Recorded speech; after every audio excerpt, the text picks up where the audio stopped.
started 4 seconds earlier. You think you can get away with it, but you can't. It really did go out, to be fair, knowing my luck. Yeah, being gay on stream. Being gay on stream. Hey. You're gay? No, I'm just saying be gay. Only on stream. I like, can we go look at Stephen's t-shirt? Go to Stephen's t-shirt. What I like is it says listen to no one is the first statement. Yeah. Then he gives you two more things he would like you to listen to. He Really? doesn't. Just watch documentaries. Yeah, like, but what that's do you your mean advice. watch a documentary? The Yeah. shirt. Listen to no one. He's saying listen to no one, so I've immediately discarded the rest of the t-shirt. Watch You're telling me documentaries. That's to. really good. That's really good advice. It's And cool. also, be gay. That's also good No, they're advice. good Great things to do. I disagree, but I think your t-shirt immediately told me not to. So. You can get this t-shirt from now. That's alright, I don't know what I'm doing today. Something about D&D. Hey, what are we doing? From the Ashes. That's me, that's my thing, that's what we do. We're back, like we do every week, except next week. You said that as if we've been away. We are. For 6 days, Paul. 6 whole days without us. It's horrible. I just claw on this inside of my cage until Sunday rocks around. We do keep him in a cage. It's just down I mean, here. you would, wouldn't you? Feral beast. So, as our ongoing sponsor of this campaign, we got Critit. Ooh, pretty. Look at the general Everything's- prettiness of Everything. The games. dice trays. A Ooh, bunch of the dice dices. If they're particularly sparky and like pew pew pew I've- pew, I've- probably a critic one. I have claimed these kind of blood dice. Yeah, I don't know if really. you've seen You did those. claim the blood dice. I So did claim Torin's the got the blood more Oh, I dice. wanted the blood Yeah. dice for like Rough Gun's Don't know how you eventual managed to claim return. that. Me neither. Maybe. I've got like these like almost like purpley dark smoke water ones. I don't know if that's the best camera, but that's what I'm going for. If you would like these dice, where can you find them, Stephen? Critit, innit? Yeah. Not Critit in it. Or just Critit.co.uk. And Jamie, what's the code? The code. Great timing. Like a waiter. The code is RTTD, i.e. roll the damn dice, 10. 10% off. 10% off. At this end of the table, we've gone through varying types of Mars products. So Yeah. Mars, if you're listening, Mr. Mars, Yeah. minstrels, Minstrels, Skittles, M&M's. M&M's. Yep. Quote it at your nearest checkout to get zilch off. Unfortunately, we don't know where you can get discount snacks from. But we're Thousands working of on it. people at Sainsbury's just be like, roll the dice 10! Roll the damn dice 10! Oh, is it? Sorry. I don't know, it's my first day. I want your manager now. Cool. Right. Phew. Starting with Stephen, we're all going to introduce ourselves because I'm obviously doing a real good chatting.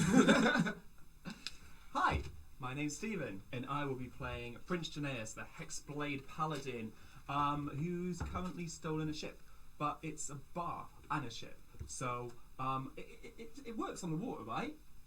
Right? At one point. We're seconds away from hitting the water, so we'll find out. Join us. Yeah. Look. Yeah, Luke Robbins. I'm now playing Rogg. There's no sass this time, don't worry. The sass has been eliminated for at least 6 months. So I'm now playing Rogg. Who knows what's happened to Arian? So for now, it is Rogg, our Goliath barbarian, he's just got a big sword. That's all we need to know. Just huge, great trunking sword. And a great sword as well. That's what she said. Sao Paulo. My name's now Sao Paulo. I was going to say it the same as you did. It's going to change every time. Disaster. We were on Dungeons and Dragons this week, and there was one phrase I just couldn't get back. So in a few weeks that'll be on. Listen to that. It's very funny. But this is quite good as well. Yeah, this is quite good. It's fine. Yeah. I'm Paul. I'm really messing up the intros. I'm going to get notes at the end, folks. I'm You just saw my silent comedy, didn't you? Right, I'm Paul. I'm a Dragonborn. I'm playing Torin, a Dragonborn Oath of Vengeance paladin who just got the ability to fly. All his dreams have come true. He's going to leave the party and fly back to the Golden Isle. Thank God. Did I want to time him? Because I think that's a... Absolute disaster. Yeah. Hi, I'm Noah Myerson, and I'm reeling because I'm the concise one now. I am playing Lilli, Lyxa, amberfaff, Murnig, a gnome druid circle of spores, and it was my birthday on Friday. Naughty. Yeah, I know. So youthful. And that's all anyone needs to know. Please celebrate me. Thank you. Gifts will be greatly received. Gifts will be greatly received in the form of Ko-fi, donations, link in bio. Please subscribe. Moving swiftly on. I'm Joy Amy Wigman. Full name. Full name. Full named Luke. Full named. So I thought I would full name.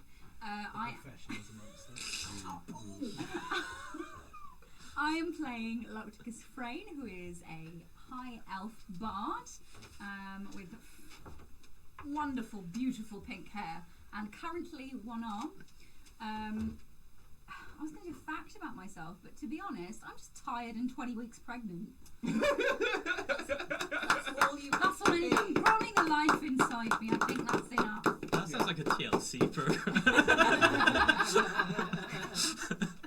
My strange addiction.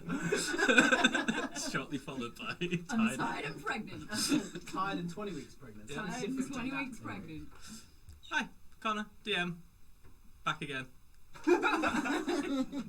Gonna get shorter every week. Right, so. Well, I'm thinking Backstreet Boys. Somehow I got a Backstreet Boys vibe. Paul? Every go. Everyone. Hijack God, I every really single hope one. you're not doing the recap this week, because... Oh. Cool. Everyone knows what they're doing. Can they roll a Yeah. d20? The highest one wins. I refuse to unless you say it I properly. thought you picked up an M&M there. Can you roll the damn dice, everybody? Yeah, boy. Safe.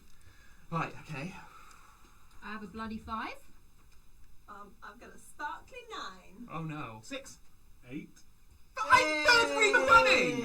Yay! You asked the gods that I wouldn't do. I'll chip in if you want. Don't use the critic dice.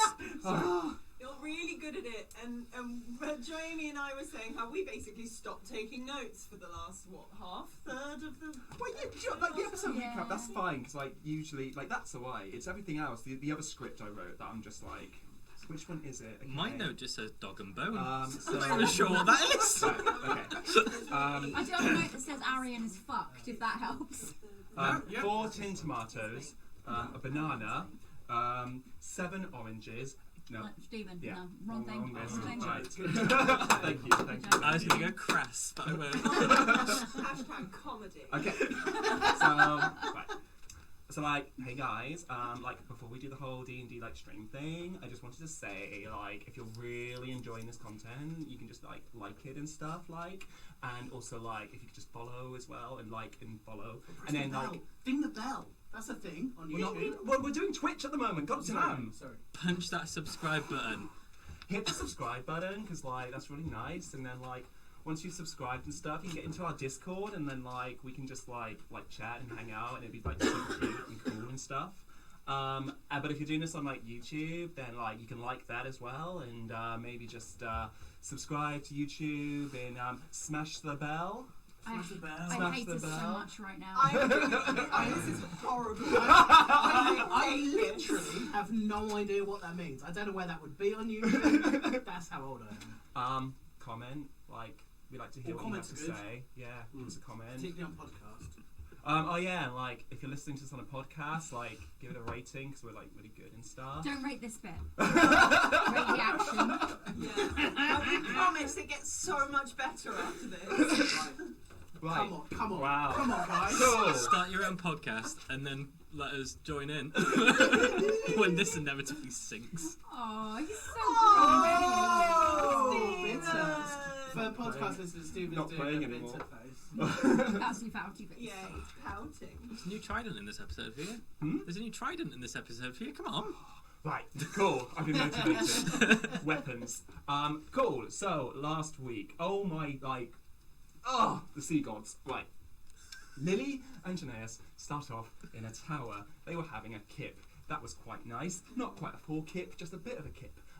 because if they had a forekip, they might have stood a chance with what was happening. Because Kranis, we didn't actually catch his name, but we know it to be Kranis. He's a bit of a dodgy character from a different campaign, Justice League. Go listen to that on all good popcorn platforms. Yeah.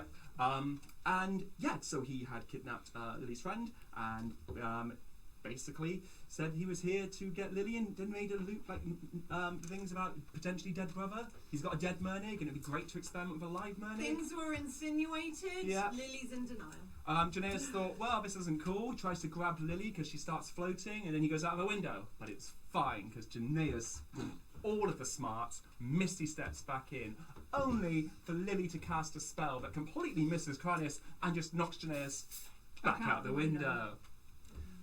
Friends, they're cool. So, how does Lilli get away from Kranis? Floats down like a butterfly. No. Yes. Staff exploded. Oh, As in push Lilli out. Lost her staff. Yeah, The staff exploded via Aryan magic. right. The staff was cancelled 1 week early. Yeah. And poor Lilli just went flying out of a window, and she can't fly. So what does Geneius do, who's currently falling? He gets his whip and he hoists it to something, swings up just for her to turn into gas, just as he went to grab her. He's never rescuing her again. She is she is on her own from this She can point. rescue herself. So fine, Yeah. Torin's back then. So. Yeah. He's much better at rescuing her. Oh dear. She's got to be allowed away from him to get into trouble first. So then Torin and Frayne are in some sort of nightmare realm, and they are being led by baby Torin. Oh, did he die? Diddy Torin. And they face all of Torin's was it not your crimes and stuff, like all the people you murdered were there, wasn't it? All the people I killed, I think Yeah, murdered. and you were like- Torin would not go with murder, he'd go with killed. So all the people you murdered were there. Slight technicality. They deserved it. Yeah. Yeah, that was his whole thing. Like, they deserved it. Your Honour? This. But then we had a smouldering heart, like sexy Torin, not the 9-year-old Torin, the other Torin, that sexy, dark, sort of necrotic energy Torin show up. And he started to try and wail on Torin, but Frayne came in with a nat 20 kiss. Oh, yeah. So Power of love and the power of love is Snogging. just a bit more than friends, though, isn't it? Power of loving friends with benefits. Starts with friendship. It surely is the equivalent to the kiss in The Princess Bride. Yeah. It's a nat 20. It's a, Yeah, it was yeah. the kiss. The kiss. So Torin sprouts wings and is able to take him and Frayne out of this nightmare realm. However, And our lovely DM has just told me in the gap that Torin can now fly for an hour a day. Yeah, on another note, we're now sponsored by Red Bull. so We're not. we're not. But you can. You can. Please. So back to Lilli and Geneius, who are now falling. Wow, Lilli's kind of floating like gas. Geneius is falling, but it's fine. He falls into water, so all good. Kranis is just there, like tearing up the streets, saying he's lifted Geneius out of the water in a spear. Lilli flies in as an eagle to try and rescue him. I don't think. Did you? No, I did. Yeah, she Yeah. did. She grabbed The you. shoulder. It was a lot going on. Yeah, there like, was a lot going on. Powered through Right. the ball Shit. of water, grabbed you. You landed no, in the we street. landed on the streets first, and I Yeah. went down. You know, Yeah. this isn't a beat by beat recap. Yeah. Oh yeah, sorry. Yeah, yeah, What's that? Do you know what that on a ship? Yeah, right. Bob's your uncle. Got onto a ship, but the ship was A bar. a bar. Yeah. We'd been there before, Yeah. with the Climbing Pearl, so it was just it was a ship Oh, that was Climate lifted. Pearl, where's that from? Quit it. Glorious Taverns. Coming soon. Coming soon. Also, Critic may have done something else in this episode. Ooh. Exciting. Lilli uses tidal wave and starts to get the ship moving. So we move towards the water. Torin and Frayne show up. Torin bashes off a disintegrate beam. Thank God. And 4 of them, 5 of them. Yeah. 5 of them, aren't there? Because you are. Can I tell you how my head was not prepared to recap this episode? Usually, like I can wrap them or something, but this week, Yeah. no. We meet somebody else, but you just grab some ropes, don't you? I just started Yeah. doing it. Yeah. Leverage 5 people. Oh, We were yeah, heading yeah, on sure. zombies because Kranis like shitloads of zombies appeared and we were chasing us. Yeah. Torin shitloads. Sorry, Granny shitloads him. He literally did. Just coming in Justice League season 3. And we are now School with a of new anal friend density. landing in the water. Yeah, We no, we don't. haven't. We don't know it. I mean, we But know we know. it, but we don't know it. Yeah, we don't know. We've got to get to that bit now. But we've just landed in the water. Splish. Oh, and there's a man on a roof. There was a man There on the was a roof, man on a roof roof. with a trident. And then Mm. with there were 3 like spells that went at the wall. Yeah, It was so there very was a cinematic, no, that was it. with There was a light. narrow Gap. alleyway, and Lilli sort of uplifted the earth, so the building started parting, and then Geneius. I'm going to say that the man on the roof was important. Yeah, No. the man on the roof is. There's just a man on the Add roof. it back in. Yeah, and Geneius was like water blasting the jagged bits, and Frayne was like shattering. And Well, it's well, just cinematic. reliving Yeah. I like the man on the roof personally. Man on the roof is important. Yeah. Yeah. Your things were good. Man on the roof is Yeah. important. Yeah. Yeah. And Torin just hugged Lilli like a teddy bear. That was his cinematic moment. He blessed. He blessed He us. blessed for the Yeah. first time We ever. have been blessed. and just held Lilli. It was a big, but the bless was a big. Yeah, it was. It was a big character arc. We've got Bless currently happening. don't we? Yeah, we Yeah. all have blessed. Attack throws and saving throws, yeah. Yes. Cool. Sorry. I feel like I led the charge on the madness. We're definitely going to be in trouble. No, like Paul is no longer allowed to watch It's Always Sunny in Philadelphia before he plays D&D. So good. New season, guys. Stop it. Okay. Right. I am exhausted after that.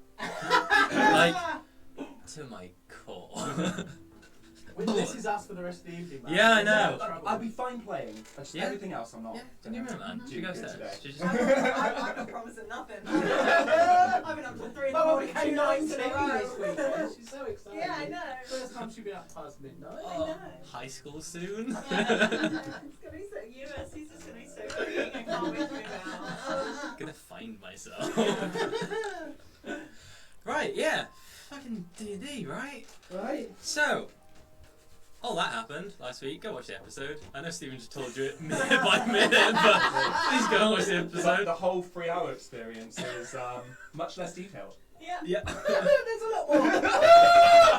There's just 6 people screaming in each other's faces for 3 hours. It's like the extended edition of Lord of the Rings if just Frodo's going.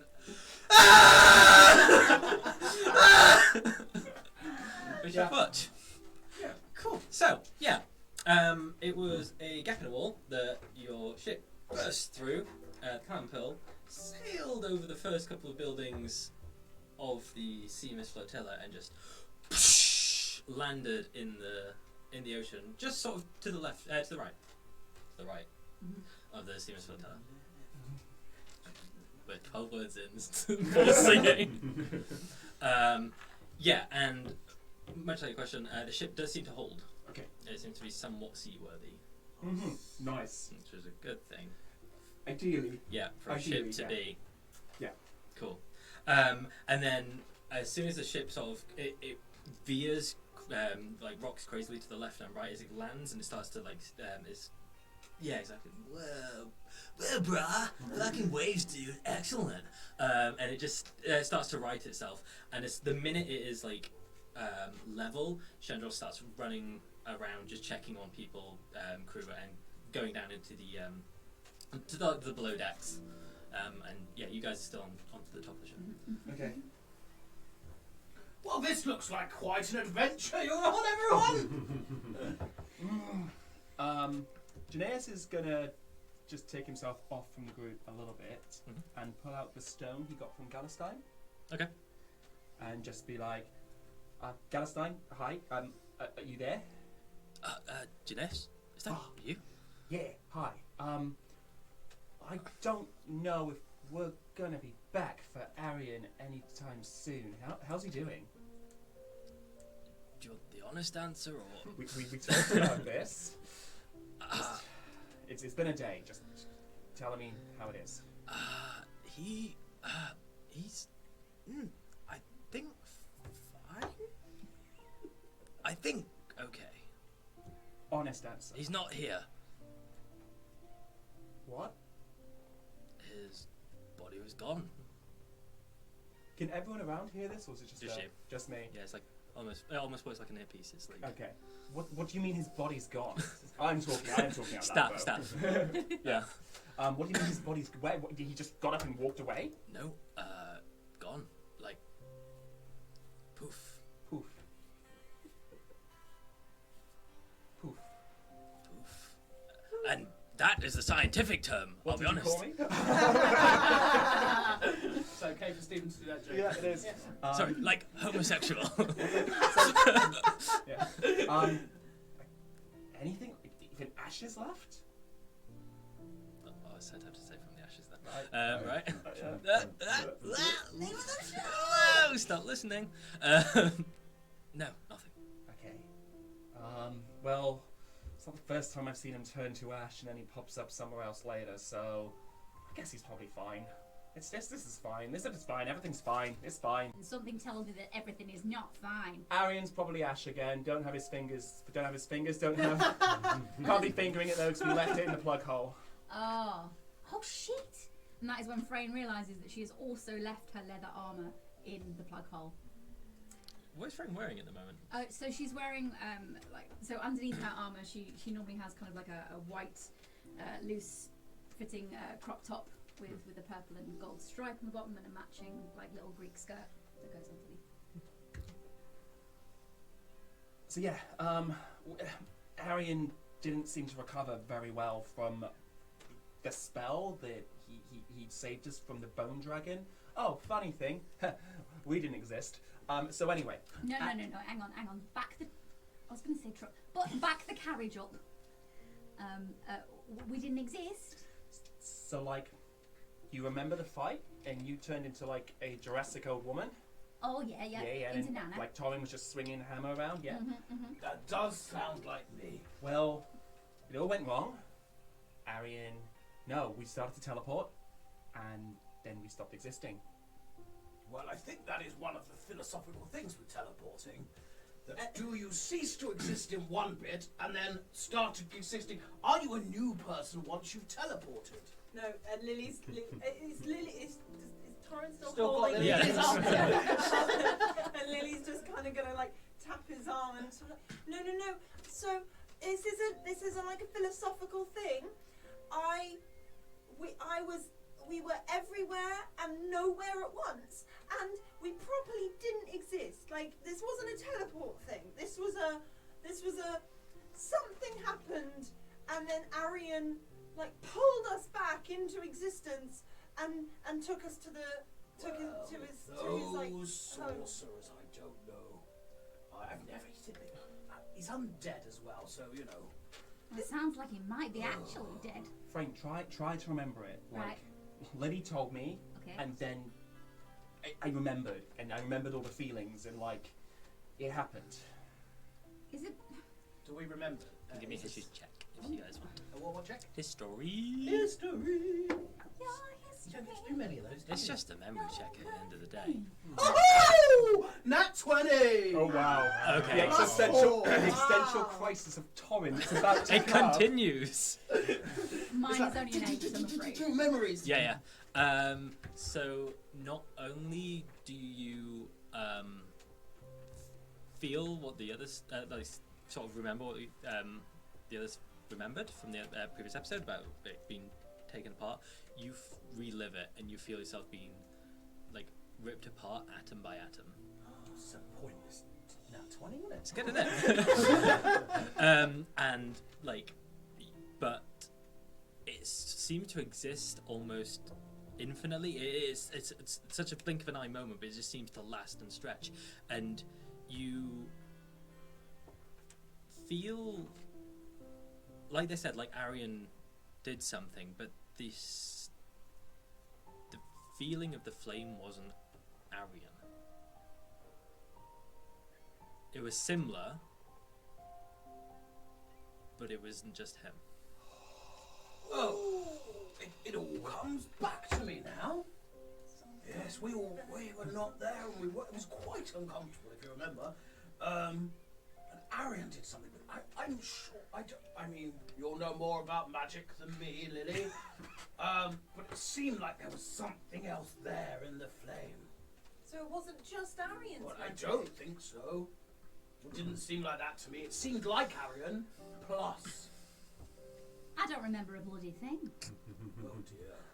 No, that's okay. I mean, I had just had a limb removed. It's probably quite a traumatic experience. Oh yes, Lilli. We've got a stick. Locticus says you can turn it into an arm. Get the stick, Locticus. It's not exactly like that. So she reaches down into the boobs of holding and pulls out the box that has the magical branch in it. We met this old lady, this old goblin lady, and she says that this could attach and become my new appendage. Just that I would need a druid in order to do it. We know you. You're the best druid I've ever met. Crack on! At this point, Lilli is going to, like, she's going to climb up, and she's just going to start crying. Oh, Lil. Frayne, I'm really sorry. Look, something happened when the did we know it was Crannis? Just evil elf, He I said guess. no, because I think So What was his Gombry name? said Crannis Gombry is a Trump. nice man. He said Crannis. He said Crannis is a nice man. Yeah, that's it. And he won't hate you. Sorry, get back into it. No, so when Crannis was facing us, I think it was Arian's magic. It saved me from him, but something blew up my staff. I don't know if I can help you. Oh, so firstly, so you got attacked. I'm gonna put you down now, Lilli. Oh yeah, she would have She's been kind of wriggling out and been on the ground. She's gonna actually while she's saying this, she's gonna look out into the water and see if Crannis is visible. How far away from the city, are the you? city are we? Not far. The outer wall, which is the wall you burst through to get to the sea mist, it's only about 25 feet away. It's not like you're not far outside the city at all. Can we see? Can she see anything like coming for them? Give me a perception if you want. Oh no, that's not good. Go on.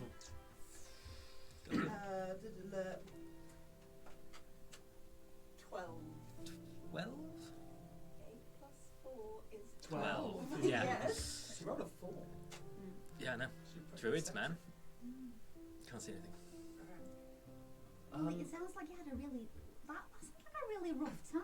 Whoa. Quite exciting, this ride you've invented. About that, he said something about experimenting on a live Murnig instead of. She's gonna be shaking her head like Platt's just no. Oh, and I'm losing pens. It can't. No, I can't.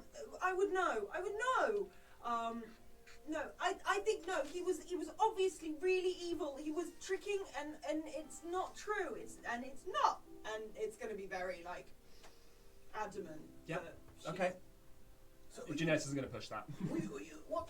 we were flying along on a boat, and there were zombies. Were we trying to escape? She's gonna look up at Torin. Geneius is going to walk off. I only ask because you're standing around chatting with us very calmly. and Lilli's like, no, we need to. We can't do this. We have to keep going. And she's gonna look around for the captain. Yeah, so as you do, Chandrel sort of like starts making her way back upstairs and goes, 6 dead and 8 injured. Alright, starboard cannon's gone. Fuck. And she's just got her head in her hands as she comes up to up onto the deck. And Lilli will like run up to her like, I'm really sorry. I don't even think I ever learnt your name. I know this was all a bit insane, but we've got to keep going. I agree, if I'm honest. What happened to the lot of you? I mean, I don't really care. Like, we're in this together. As far as I can gather, there's a fella called Crannis Yeah. trying to kill us all. We need to crack on, Captain. Right, and at the word Kranich, she turns and goes, Vapos! And this water genasi comes from the prow of the ship and starts making their way over. It's like, she goes, right. And she pulls out this tiny little book, it just has some little gold writing on it that just has friends in need, and goes, return this to the library for me. Tell them I'll pay the overdue charge. And she nods, and Vapos takes it, and there's like a really stern look, like this is like a burden almost. And then just like starts walking out onto the so Vapos steps off the ship and starts walking along the sea, back to the wall of the city. Well, I mean, My granddad was a really harsh librarian, but still. I mean, I had quite a large find once, but I think probably there's priorities, Captain. Depends which library you go to. There are very few that would stand against the seven. Helps to know those. I'm a little concerned that we stole a ship that's fundamental job was being a bar. Excellent! Good stealing! Which makes me wonder, does the ship have a crew? And she just sort of gestures around. Well, No. you guys will do a really good job. I mean, at this point, there would be like a loud thud and clunk coming from up the stairs as Rogg will be dragging a table up from down below onto the top deck and then walking back across deck towards the rest of you. Table like being dragged behind him in one arm and a sack, like a tablecloth that he uses as a sack in the other hand. And you sort of pull it all up into the middle of you and then just drop this sack on the table. Open up, it's just full of all the food you can find down below.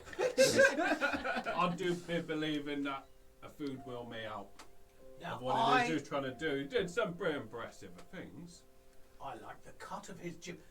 You've got some magnificent swords. I saw you cut. He cleaved 5 heads from zombies. It is pretty impressive. The zombies were chasing us! I would really quite like it if we could sort of Okay, well, hang on. go. Let's do things properly. Would you? My name is Lord Torin Darr of the Golden Isles. And Torin, I'm really sorry. We don't We have. should find out his name. Come on, Lilli. There's always time for manners. I mean, like he's just like starry-eyed over the armor, and it is to be a Rogg Dorothoth of Oth. You had to ask, didn't you? And the sword, the sword. Of Oth? Yes, of Oth clan. Of Oth clan. Of Of Oth. Oth clan. Rogg I see. Dorothoth, That and the makes- clan is of Oth. Of Oth makes Just Oth. perfect sense Yes. to me. Very good, And sir. the sword. Well, I'm glad you did know. Why don't He you takes and his I- sword off. And- Why don't you and I enjoy this feast? The others are going to sail us out of here. Torin. Torin's looking for a barrel to Is sell. them not Well- be needing of the food? Well, though they need to sail us. We can eat though.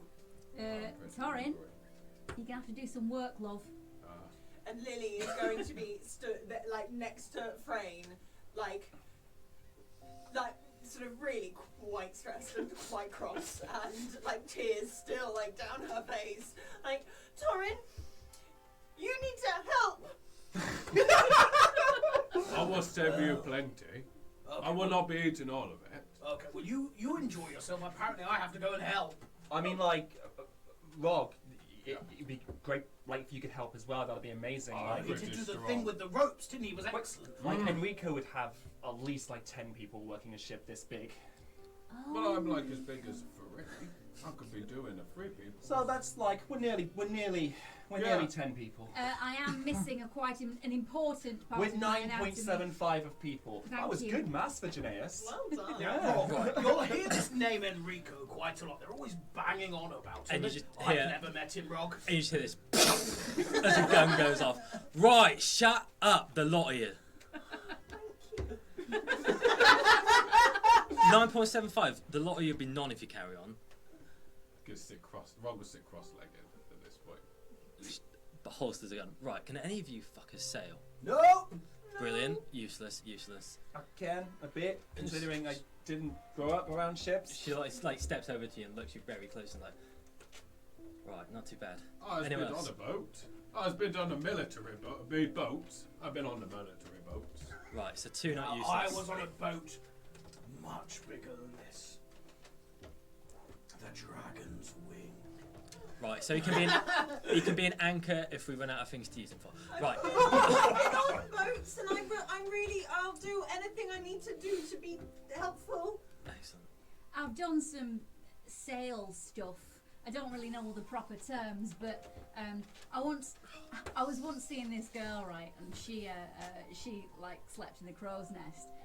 And so this one time she got so hungover I had to do all her jobs for her because every time she went out onto the rigging she'd throw up. So. Oh yeah. Please continue to tell me this fascinating tale while we. When she's done, I could tell you a lot more about the Yeah, no, that's great. Dragon Wing. I'll just sit around and tell Crannis to come get us. Oh, no, we have to go. Shall We I have give him to a go. call? Captain! Yeah, maybe we should do it. Captain! Crannis! Come on, Crannis, why don't you come over it? Captain, you tell us where to go and we shall serve you well. Right, okay, well. We're going out for one of the most treacherous bits of the Thousand Isles. I've got you lot to deal with. Brilliant. Right, so. She just looks down. We need a lot of years to do a bunch of different things. I need a first mate, I need a quartermaster, I need a bosun, I need someone who's good with guns, I need someone who's really good at looking at things. Any of you good at any of that shit? Oh, I'm Quite pretty good at strong. looking at things. Right. I'm pretty good at telling people what to do. I've done some stuff with boats, so like first mate maybe. I worked with the quartermaster quite a lot on the on the Dragon Wing. Did I tell you about the Dragon Wing, Lily? You can just shoot him Oh, don't worry, I'm going to. in the face. Please don't. Cool, got 2 guns. So you know about sea currents and not cool. Current's lovely. Right. Prince Geneius, do you know anything about currents and Well, like wind and stuff, and affecting the sea and making the sea treacherous, and like there's the sea that you swim in, and then there's the sea that you don't swim in because that's even like I wouldn't swim in that. That would just be like muscles aching for days. Congratulations, you're a quartermaster. Brilliant. Well done. Next, good at bossing people around. Oh, that'll be me. First mate. Looking at things, darling. I'm quite good at looking at things. How are you with heights? I'm terrible. Heights? Yeah. Well, I'm not normally of a height, but I'm alright at standing on heights. Up there? And she points at the crow's nest. Oh gosh. But Yes. Lily, you can turn into things that fly. Yeah. Yes. I think I can get up there. Right. Got ourselves a barrelman. Fixing any strong fixing stuff. Oh, I could do it. If you've got some hammers, I could probably hit anything into anything. Whatever you can find at the bottom. Right. Oh, gosh, this is like being chosen for sports at school. Always chosen last. I was a lot chubbier then. How are you with a cannon? I'll give it a go. Brilliant. Right. Right. If my face isn't showing how ecstatic I am to have you on board. And sure, sorry. To the ship. What's your name, Captain? Sorry. Chantrel Telvan. Chantrel Telvan. I love cantrels. Cantrell. I pause while everyone writes that Yeah. down. Yeah. They're Excellent lovely podcast content. mushrooms. I mean, obviously, I'll call you Captain. Do it right. Okay. So, lass, there's a net that'll get you up there. She's got to climb up it. Off you pop. Lily will look up at the net and she will look back and then just wild shape into a sparrow and fly up and then and then turn back. Alright, bugger me. That's pretty useful. You two, Bow sprite? up with me at the top. Okay. You're going to be running around like a blue ice fly, Oh, making sure that that's okay. things don't fall apart. I should be doing it and I will be checking for the holes in the ship. You drew the short straw there, my friend. I'm so sorry. Right. It's Lad, okay. we've got 3 cannons left on the port side. Okay. None on the starboard. Hang on. Okay. Yeah. Port side. Yeah. Yeah. So stay there, put the balls in the cannon, fire them at shit. Oh, jolly good. Yeah? Yes. Off you pop then! So yeah, Torin's straight up. He's loading cannonballs. So they'll below deck. kind of He's down there loading cannons. He's gone. Straight. teleport. Really exciting. Right. So I'm just going to waste Misty Stone. Dimension door, please, baby. So she steps up, like just swings up round onto the captain's wheel, puts her hat back on, and goes, "Right, shall we head off?" Yeah, let's get out of here. Aye, aye, Captain. Torin is just going to see if he can sense hero. Okay, doke. You. If he's within a kilometre, Torin can sense hero. What's the? Do you have to be on the same plane of existence for the spell to stay to remain? Because she left. It's not a constant. He would remain. He exists. Once he exists forever. Cool. But I have to be within a kilometre of him to be able to. For me to be able to communicate. It'd be just on the sort of cusp of that kilometre. So Torin's going to call him. Whether he can get to the ship. Yep, cool. You're gonna call him. Sweet. Right. That's what it's all about. Right, Mr. Bosun, Yeah. hoist sail. Yeah. So you just sort of lean over and grab one of the ropes and just look back to her as if, Yeah. yeah. Pull it. And he's sort of wrap it around his arm. And yeah, with that, then he'll just start reeling it down as. And yeah, and you feel as soon as the sail comes down, the wind catches it, and the ship starts lurching forward. And she just gives this huge spin of the wheel to the right, and you start pulling away from the sea mist. And you begin sailing out of the city. Is there a bit of rope? Is there a bit of rope? Are there any ropes kind of in the crow's nest? Yeah. Lily's gonna take one and just tie it to her. So are you back from being a sparrow now? Yeah. Yeah. That was means Just to to get up. just get up. She's back in her normal form, but yeah, she's gonna tie some rope around her. Cool. Yep. Torin's going to take off a chunk of his armour, if it's possible. I have no idea how plate mail works, but his trousers will still be on, but his chest plate is that's all going to be off now. Sure. Frayne is going to pull her hair back into a ponytail and tie it up, and then start patting her hair. You're like, oh fuck, is he? Oh, thank goodness for that. And out of her hair, she's just going to pull Jeeves, and give him a little kiss on his head, pat him on the head again, and then tuck him back into her. So you summon Jeeves. Oh, well, you said that we were in a different space, like a different universal space, so it was just that he didn't exist in that space. Okay. So you're gonna summon Jeeves from here? Yes, it's just that normally it would take me an hour to do that. Okay. So as you do it, he has sort of like a black streak running down him, Cool. twisting from the snout, sort of spiraling round over his neck, round his stomach, out to the tip of his tail. Cool. Loving the new tats. So Torin is remembering the last time he took all his armour off on a ship. I was literally like, Yeah. So Torin's going to look round for a net or a tablecloth. He's going to create a net.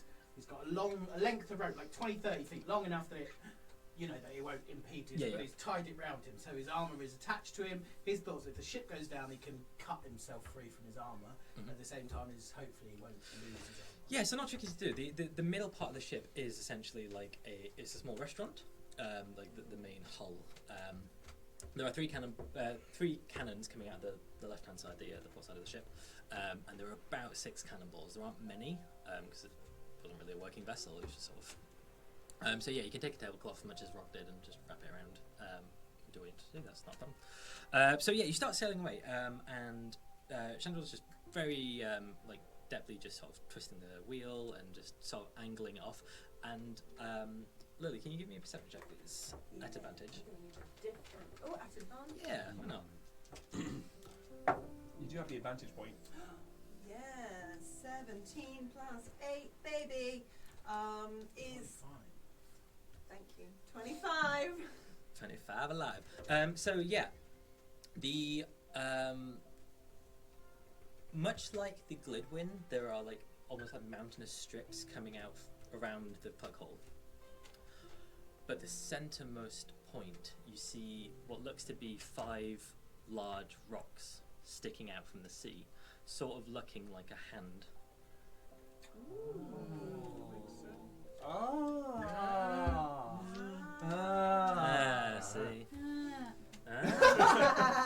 Tritons Grip, so you Grasp. grasp. So we're going through like this rock formation. Okay, cool. Love it when you have to spell it out. I really got it. Thanks, man. 20 weeks pregnant. I'm sure it's useful. No brain. 20 weeks pregnant. Completely lost my mind at the beginning of the episode. I noticed.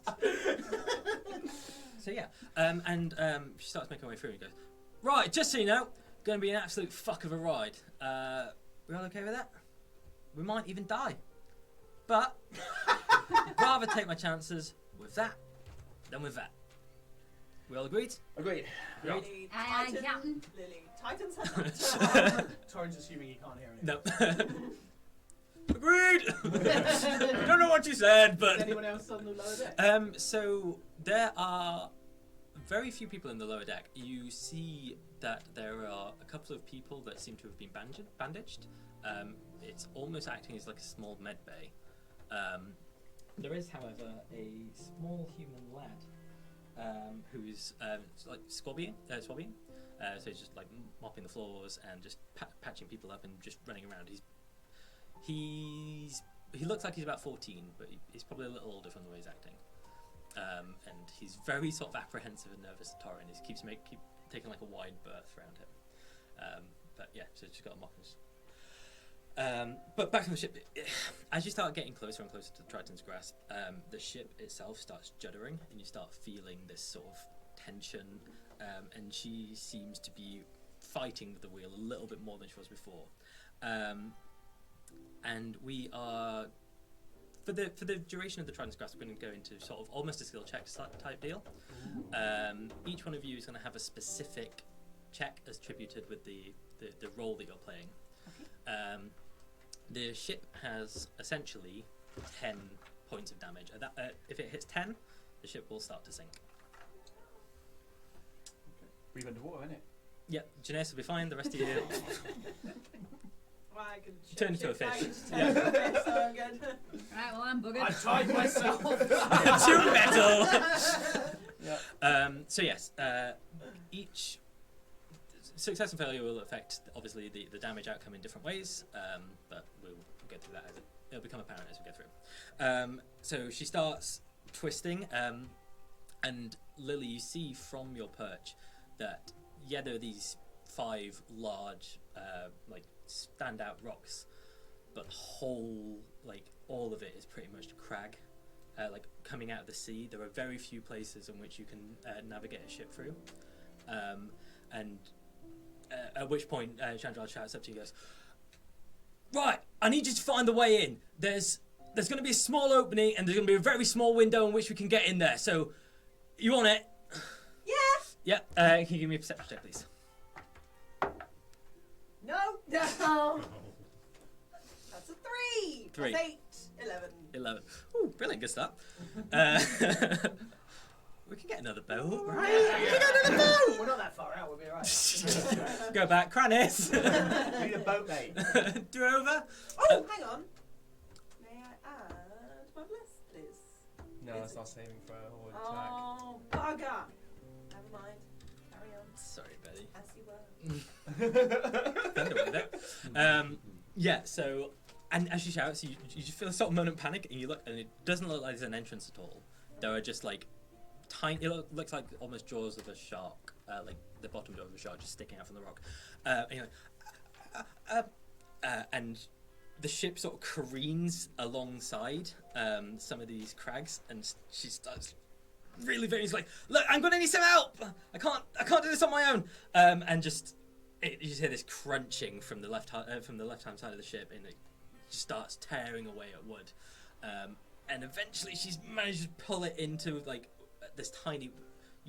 You don't think you could have seen even on the best day. There's this tiny, almost boat-sized gap between some of the craggy teeth at the bottom, and that's the first check down. Torin's just gonna shout, steady on up there! Right. Okay. Yeah, get started. What do we do if we die? I'm glad you're asking that question as DM. Yeah, no, what do we do? Hey, everyone made a joke to me today about starting over. Right. We've got a spare week. We do have a spare week? Yeah. Oh, I can write a whole new campaign. Fine. So yes, the crags, the gap in the crags seems to take you past what would be the thumb of the Tritons Grasp, and you enter in, going round, sort of hanging round towards the index finger, and then the sea starts getting really choppy and cold, and the sea spray just blasting up against the ship. The sailors themselves are like hanging on to parts of rope. You see Rogg just really holding on to the sail, making sure that it's staying course. Chandra is like can barely see and just holding onto this, holding onto the wheel for dear life. And then all of a sudden, it starts getting really quiet. And from the index finger, you see this mist start to spill out. And from the mist, you see the faces of sailors, and you hear them just whispering, but it doesn't really sound coherent. It's like, come to us, come. I'm deaf, mate. I didn't hear any of that. Exactly. You're in the crow's That's nest. the podcast benefit for that one. Come. Come. Come. Got whispered. Yeah. Cool. Come along. And Frayne, you start to notice that some of the sailors on the crew are making their way to stepping off the boat. Okay. Can you roll me a persuasion or intimidation, your choice? Okay. To add a little flavour into this, what Frayne is thinking is that she can counter charm, and which, Yeah. you know. Okay. Then you can do this at. Yeah, you can do the check at advantage, but obviously. Nice. Okay. Nice. You said persuasion, didn't you? Persuasion or intimidation, your choice. Lovely. So that is a 19. Ooh, not bad. What'd you say? Yeah. 19. Listen, you bloody horrible lot. They're clearly ghosts of dead people. Stop listening to them, you silly bastards. And that's how counter charm works. I'm not sure if that was intimidation or not. It's the same modifier, isn't it? Yeah, it's the same one. So it's She just changed halfway through. She's like, "Come along, you fucking idiots." What the fuck is wrong with you? It's quite persuasive. It's very persuasive. A little intimidating. But that's just me. And one of them was like stood on the bow, on the bow of the ship, and is just realizes that they are looking to see below, and falls backwards as two of them bring him in. And yeah, you make it through just past the index finger of the Triton's Grasp. But as the sailors had moved away from their station, again you just feel like this tiny little graze upon the part of the ship. And the ship continues. Chandral is still going ahead. Rogg is holding on. The mist starts to lift as you move round towards the middle finger, and this, from seemingly out of nowhere, the middle finger. Nice. This shipwreck appears in front of you. It is not sailing, it is just sort of floating there, blocking the path that you need to go through. Torin, can you make me a dex check, please? Sure, what am I doing? To shoot through the ship. Oh, okay. Yeah. Torin, while this has been happening above, Torin has been going around using sort of trying to G up the guys who are I think he's hoping that some of them aren't so badly injured that they can't help out. So his sort of aura of protection and his general sort of paladininess to try and go, come on, come with me, come, we shall fight, we shall live and we shall die, come my friends. And he's hoping that he's help. Yeah, of course. So loads of cannons. There's 3 cannons and one guy doing it. He's or you could just dragon breath along all 3. But so 6 of them are just dead. Right. They're like out, but a couple of them like really sort of warily bring themselves up and they're like, "Yes, sir. Of course," and start making their way over. It takes 2 of them to lift a cannonball into the cannon, whereas you're sort of just doing it one hand. Yeah, Torin sort of blows his hammer. Yeah. He's thinking maybe they'll aim and. Yes. So, advantage you have for this roll.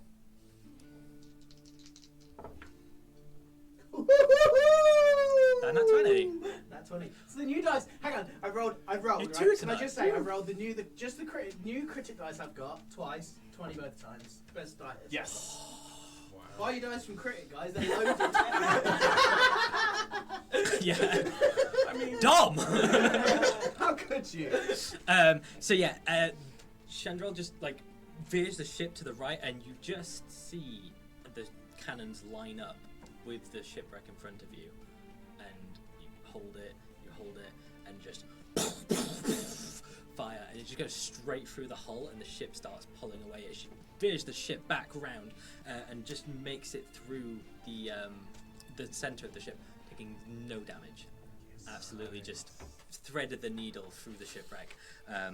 Well done, chaps. And- Torin's patting them on the back. Get like a yeah! Ow! Ow! Briefly forgot the terrible injuries. Nice shooting, Torin! You don't hear that, but you feel it. You feel it deep in your soul. Feel it in your heart. You got some drinking buddies now for the rest of the journey. Consider Darr. See. Cool. So yeah, as you make your way through the ship, Geneius, you notice it almost before Chandrel does. The currents around some of the rocks are ebbing and flowing and creating these little like eddies under the water. And as you look forward, you see the beginnings of a whirlpool. And two more sort of around it, creating this sort of whirlpool rapids effect. Okay. Can you give me a nature check, please? Nature. Oh. Is it just straight? Yeah. Yeah, just so you know, because you have. Never mind. What did you roll? That one. Oh. Well, this That completely. was one from you. That was a Christmas present, Nick. Thank That's okay. I'll make up. I've actually got +3 to my nature as well. So yeah. I was going to say you'd have double proficiency on it because you've got vehicle. Yeah, so even with the double efficiency, it's still like It's still And not that one. still not even 10. So you see the stream of water, but you're used to seeing it from underneath. Yeah, that makes sense. Yeah. It's It's fun underneath. It's inverse. Yeah. You're like, go right, and she's like, cool. These are awesome. And unfortunately, the first whirlpool sort of shifts you violently, and the second one just takes you into a full spin. And she's really trying. She calls you over and tries to get you to help on the wheel, and it just spins out from the both of you, and the back of the ship just smashes hard into the ring finger, the Tritons Grasp. And the ship takes 3 points of damage. 3. So, yeah. So one call. No, not. What? One's a minimum, two's a minimum. What? Hang on. What? Wait, hang on, what? One's a bare minimum. One's on a success, two's on a fail, three's on a critical fail. Oh, so we still take damage on a. Yeah, just because of how So we dangerous still- the. still So taking we've it. taken damage. Yeah, it's on just all of minimal, them, apart from apart Torrens. from Torrens. Yeah, Right. Paul should have lads. bring it in for the team, boys. Good. Yeah, and you just hear this, and the inside of the hull, Torin, just splinters, and you see like just bits of wood just go firing across the, like all the way across the hull from near the cannons where you are. Torin will attempt to protect any of his new buddies. Yeah, of course. Give me a check of your choice to protect. Athletics? Cool, go for it. Oh, that's not good. That's an 11. Okay.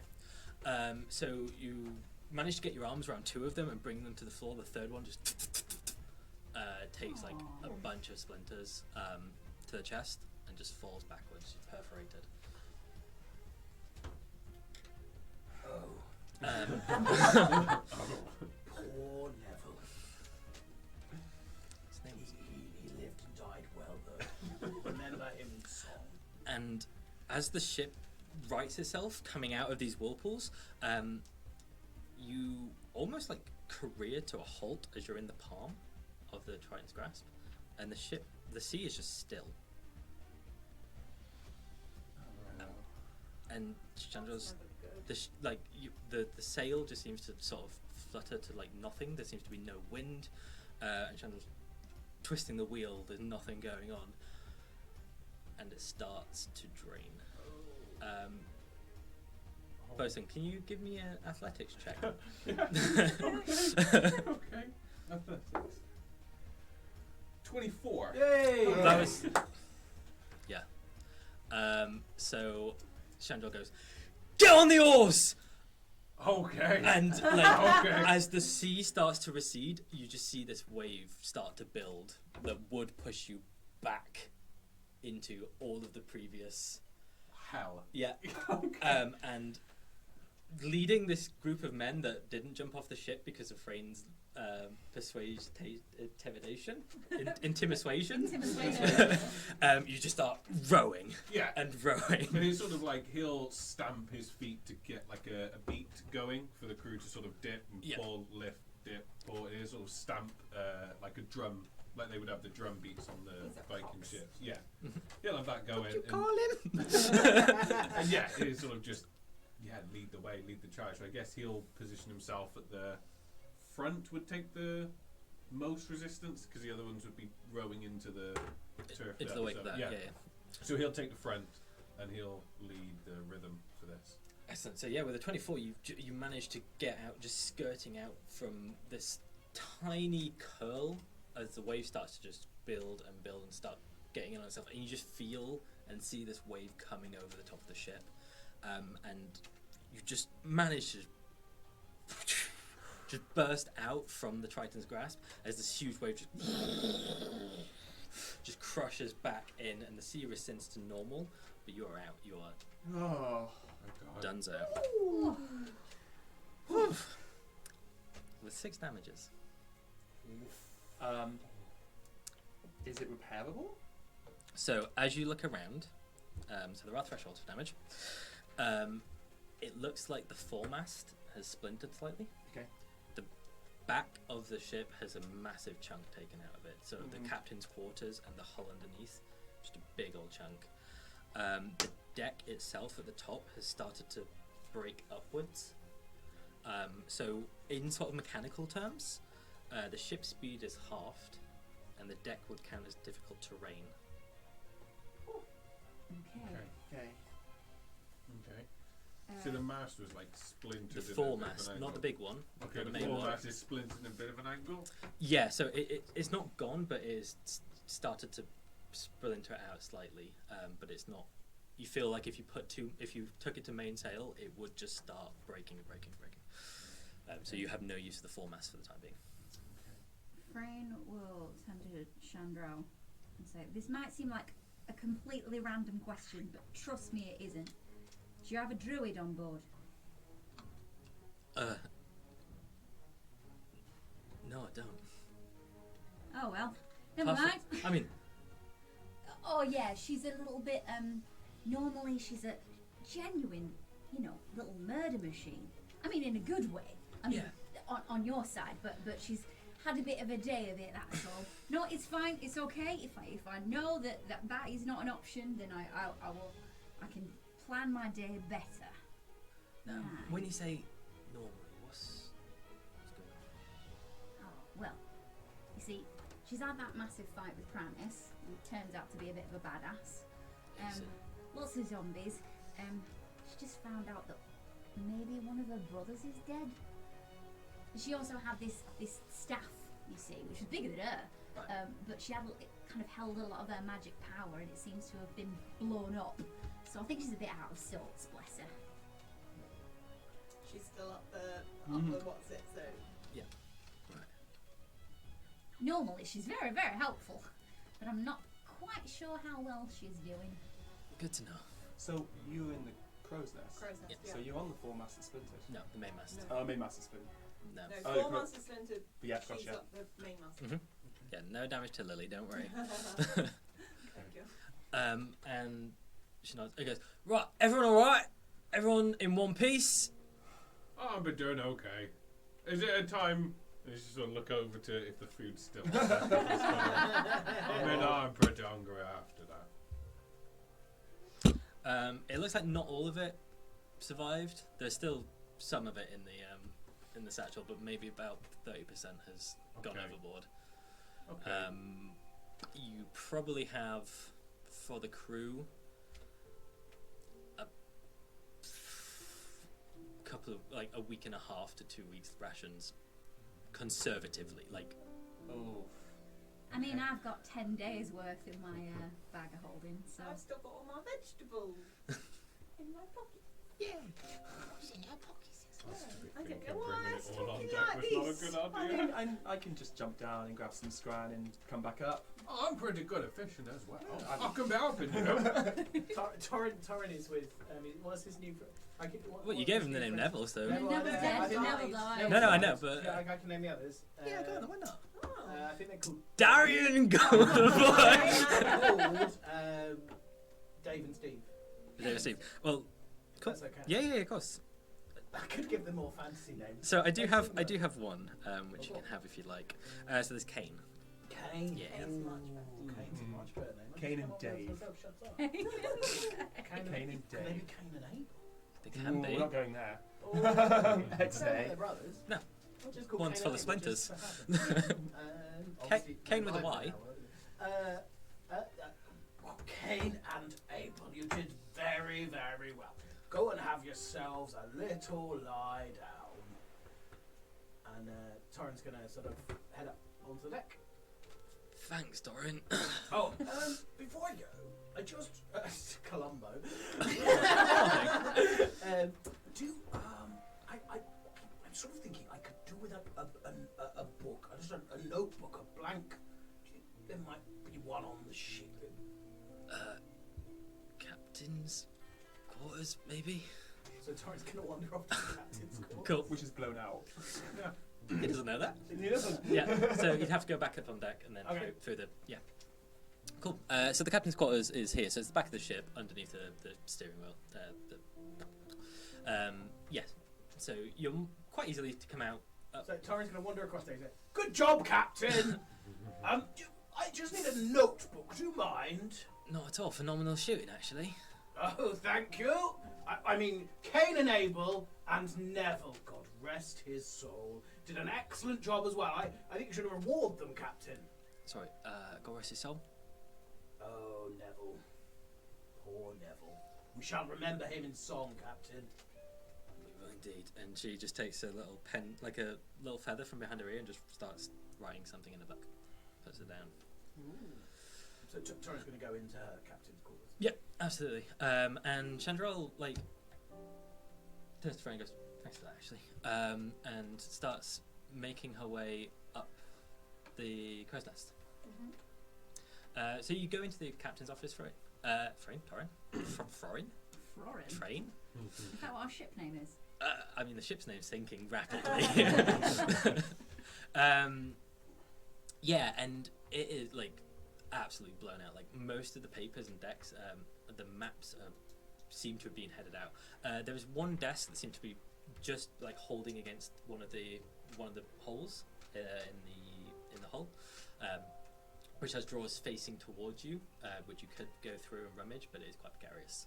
Apart from that, most things seem to have headed out. Torin will probably just drag it back in. Yep. And he's just looking for a blank notebook and a pencil if he can find one. Cool. So the left hand side drawer is unlocked, and there is like stationery. So there's quills and inks and scrolls. There's not a notebook per se, but there is parchment. Okay, yeah, Trial. Torin will take a pile of parchment. Yep. And the right drawer is locked. Torin's not. It's not his drawer. Yeah. And he's going to bring the desk. He wants to put the desk somewhere where it's not now going to fall back into Sure. the sea. So assuming he feels reasonably confident, it's. Yeah, you can bring it forward and like towards the front of the room because it just seems to be the back left corner that has just blown out. Yeah. And what are you guys, Jen and Rogg? So Rogg will shout up as the captain's climbed up the ladder or rigging there, which is going to do it. Is there to be a repairing of any sorts? Ever got a nails? I can make wood. But I do need the nails to fix it to the ship. If you can find it, take it apart. I mean, do what you want. I want taking it apart, and he's going to head down to the restaurant bit down below. Find a table no one's at, and just pick it up and just slam it down into the floor. Yep. And then he'll start trying to pry out. He'll take forks and stuff and try and pry nails out to get like a bunch. Mm-hmm. He's just going to spend the next 20 minutes, half an hour just finding some of the splintered bits down below where the walls were, and just putting planks to it and hammering it. Cool. Give me a strength and a sleight of hand. One's going to be better than the other. Yep, sleight of hand. Okay. Oh yeah, just straight strength. Okay. Yeah. 18 on the strength. Cool. Sleight of hand. Come on, that 20. Come on, that 20. 8. 8. Cool. So yeah, smashing the table is really easy. Getting the forks in and trying to pry them, you just keep bending the forks. It takes a little while. You do manage to get a pile of nails. It's just a bit trickier and fiddlier than you'd want to. And every now and then you're like, Yeah. Oh yeah. Yeah. Yeah. He'll lose his temper a little. Yeah. But then he'll just sit quietly for 5 or so minutes, and then he'll carry on trying again. Jen. I think he's going to look around and see if there's any rope possibly on deck. Yeah, there's a fair bit. Cool. I think he'll attempt to go and repair the foremast. Okay. So drop the sail from it so there's no wind making it any more difficult, and then just wrap the rope around the splintered bit and just pull it as tight. Peerless Athlete lasts for 10 minutes, which I channeled with Kranis. Would that still be up and running? We passed 10 minutes now. Probably past 10 minutes. So yeah, but yeah, he'll be putting all his strength into plus 2 strength into trying to hold this mast together and just not let the damage get any worse. Okay, doke. Well, with some of the crew on deck, they do come and help you. It's not, they're not just going to sit there and allow you to try and fix the mast on their own. Support a short king. Yeah, exactly. Got you, bro. Yeah, they're all like 6'8". They're all like hunks. No. Yeah, but they come to support while you're wrapping the rope around. Cool. This feels like a medicine check, weirdly. A boat medicine. Yeah. Right, all of my strength-based stuff is a plus. I know, you want the things a minus.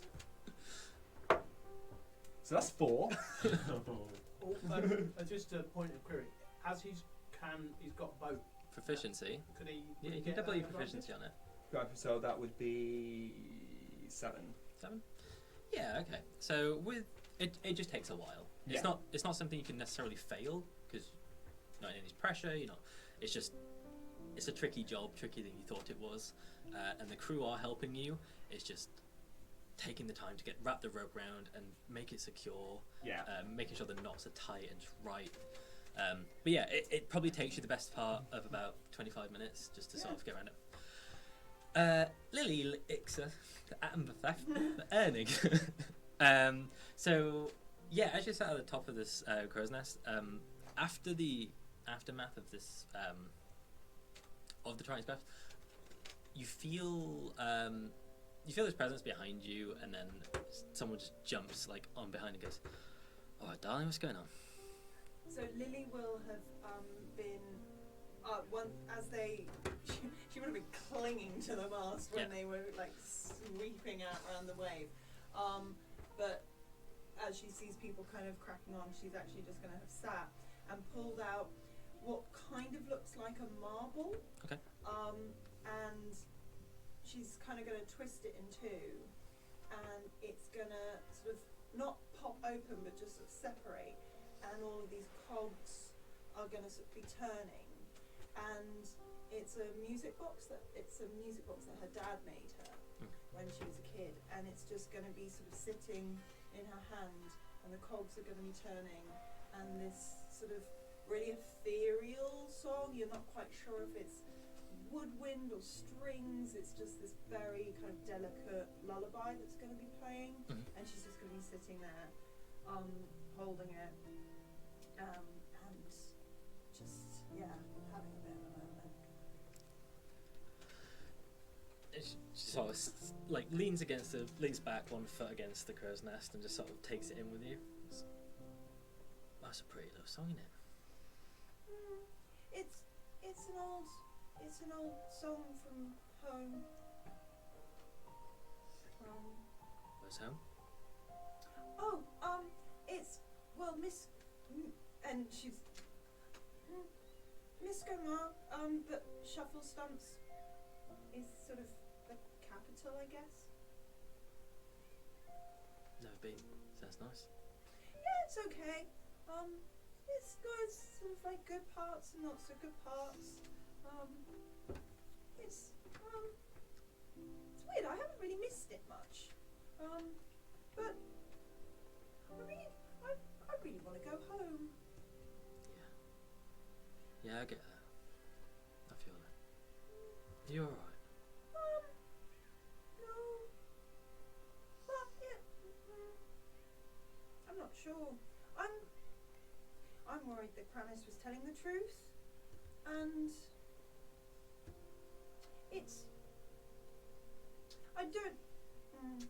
I'm not sure. I don't know if he was. I don't want him to. He seemed like he lies a lot. Do you know anything about him? Just the odd story. Try and keep out of his way, to be honest. I think you can maybe see why. Yeah, he seems quite, aggressive? Yeah. Aggressive. Look, the seven come in all shapes and sizes, quite literally, but there's something a bit nasty about him. Like, nastier. Well, there was, we met one of the other seven, and he seemed quite sort of scary, but not like in the way. And then she's gonna remember what Geneius said. Him say, he said I'm sorry. What, Mitch? Hmm? What, Mitch? Who? Mitch. The other member of the one of the other Oh, no. Genuinely forgot his name. members. Atlas. Atlas. Yeah. No, Atlas. And she's just gonna start crying. And like, she kind of looks uncomfortable for a minute, and she goes, "Oh, can I?" And just puts her hand on her back, and she goes, And Lily's just gonna nod, and she's. Is she stood? she's like sort of leaning and then sort of coming towards you, just not in like just sort of, I don't really know how to approach the situation, and then just sort of leans one arm out towards your back, almost in like a hugging gesture, but Yeah. And she's just gonna be still kind of holding the music. It's not the music box, the music marble. And she's just gonna kind of be sort of spinning it, and we'll just nod, and she's just gonna carry on crying. and yeah, she'll just sort of pull you into an embrace. There, little one. Shall we have a break?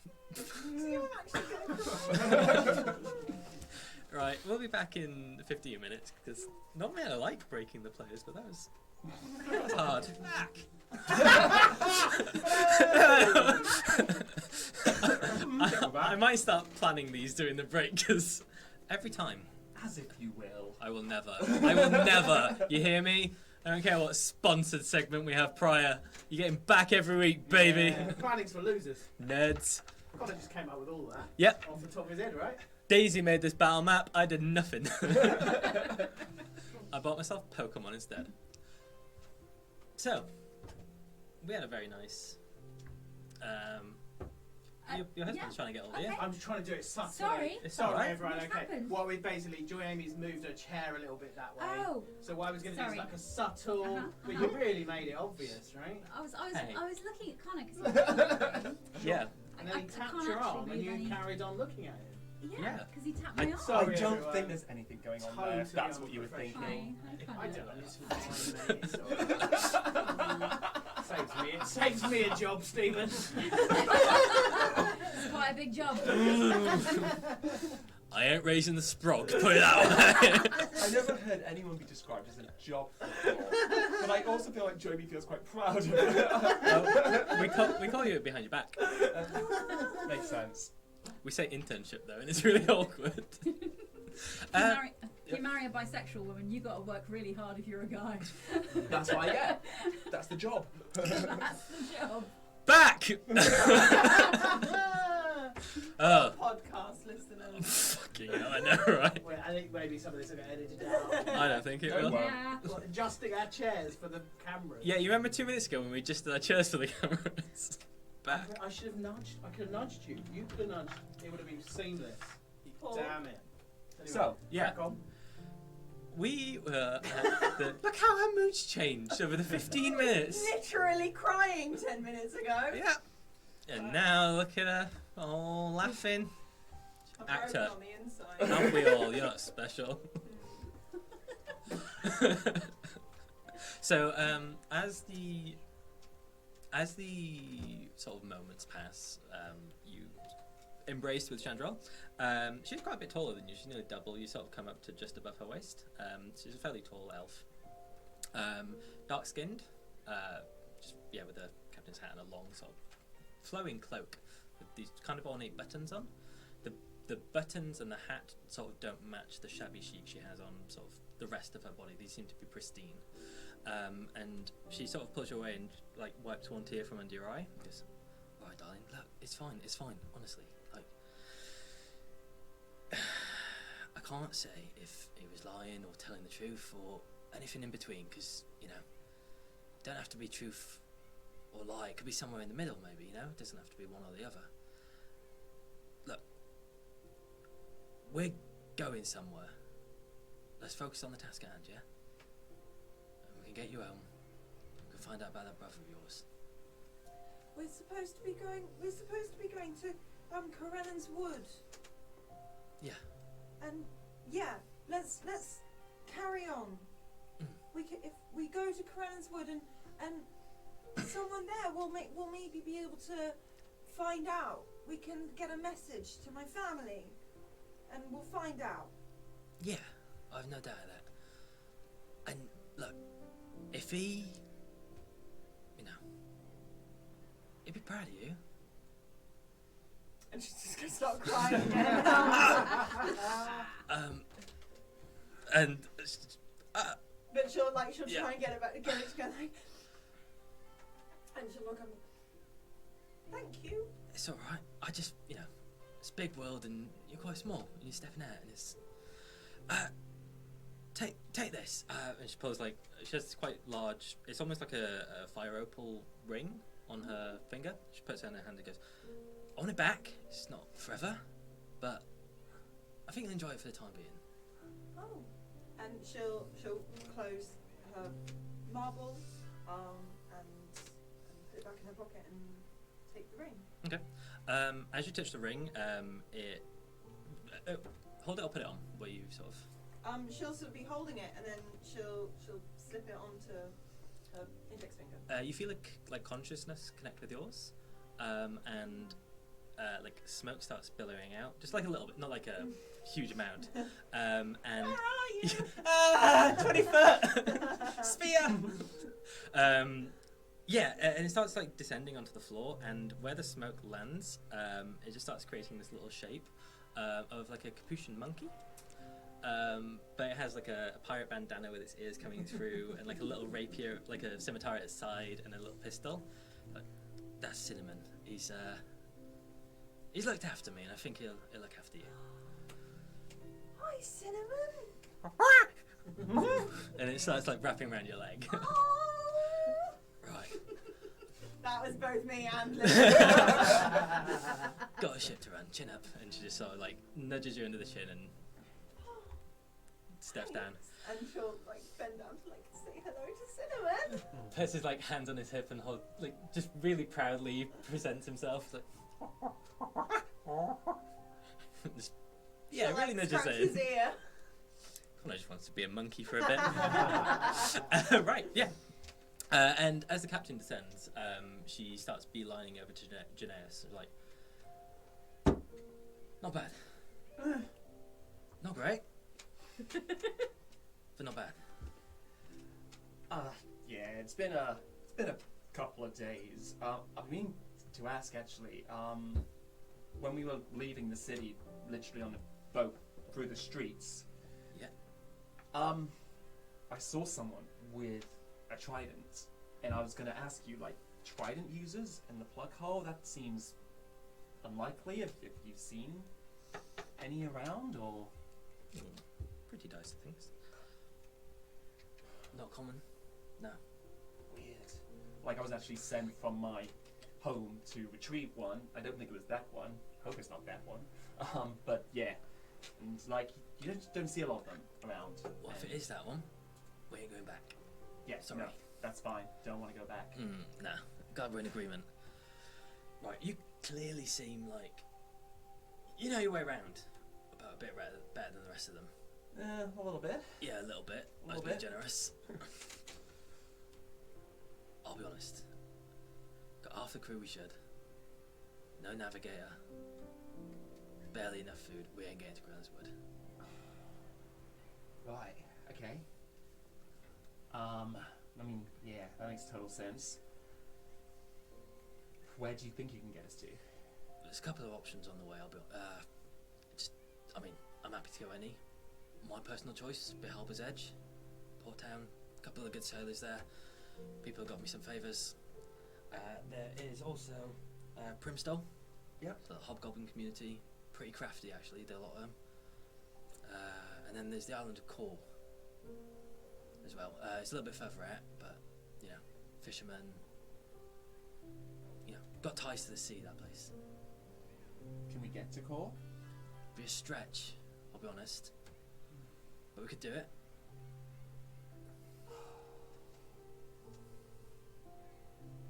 I think the right thing to do would be to speak to the others. Probably go to that place, the one with the people that are either favours, the community that got the ships, and get something more worthy for Crellin's Wood. Right. But I've got business in Core. Do you think we can just push on as if we were going to Crellin's Wood and just stop at Core? I mean, yeah, it add a day or two onto the journey, but I would. Sneaky little fucker. I'll fuck you up in your pocket. Oh, 20 gold and a bag of lies. I would talk to my friends, and like I don't like feeling like I'm doing anything like deceptive or anything, but someone's wearing my face and leading my father's army on that island, and it needs to be dealt with. Right. Weird, but right. Yeah, changeling friend of mine. Guess he kind of was always my friend because he wanted to be closer to the throne, and with me gone from Brindell, he sees the opportunity, and like, if my dad thinks that's me doing that, like, I need to sort that out as soon as possible. I'll get it. I understand. Families are hard. Yeah, it's complicated Right. at best. So, shall we ask these friends of yours then? And No, no, I mean about the other thing. the other thing, Yeah. Trident. No, Alba's Edge or No. I think we just push forward to Crellin's Wood and then stop at Core. right. But we stop in a Primstall or Halber's Edge on the way Push forward to Crellin's Wood. and straight to Core. Straight to Core. Yeah, it's alright. Straight to Core. As far as anyone's concerned, we're going to Crellin's Wood. Right. Okay. I mean,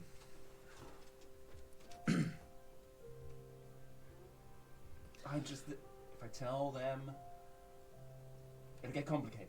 sure. We can make a stop on the way.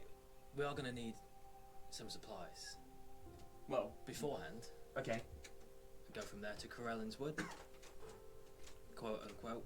Quote unquote. Yeah. To Crellin's Wood. Right. Master Bosun, Yeah, how's she doing? I do think it may be all dinner. I've broken the tables and I've hammered them to the side of the ship. I do think that he's got to stay afloat, I think. Right.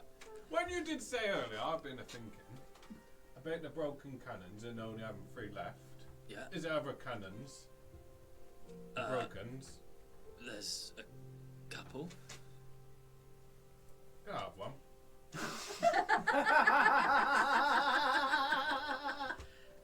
I ain't got no use for him, sure. Ah, that's amazing.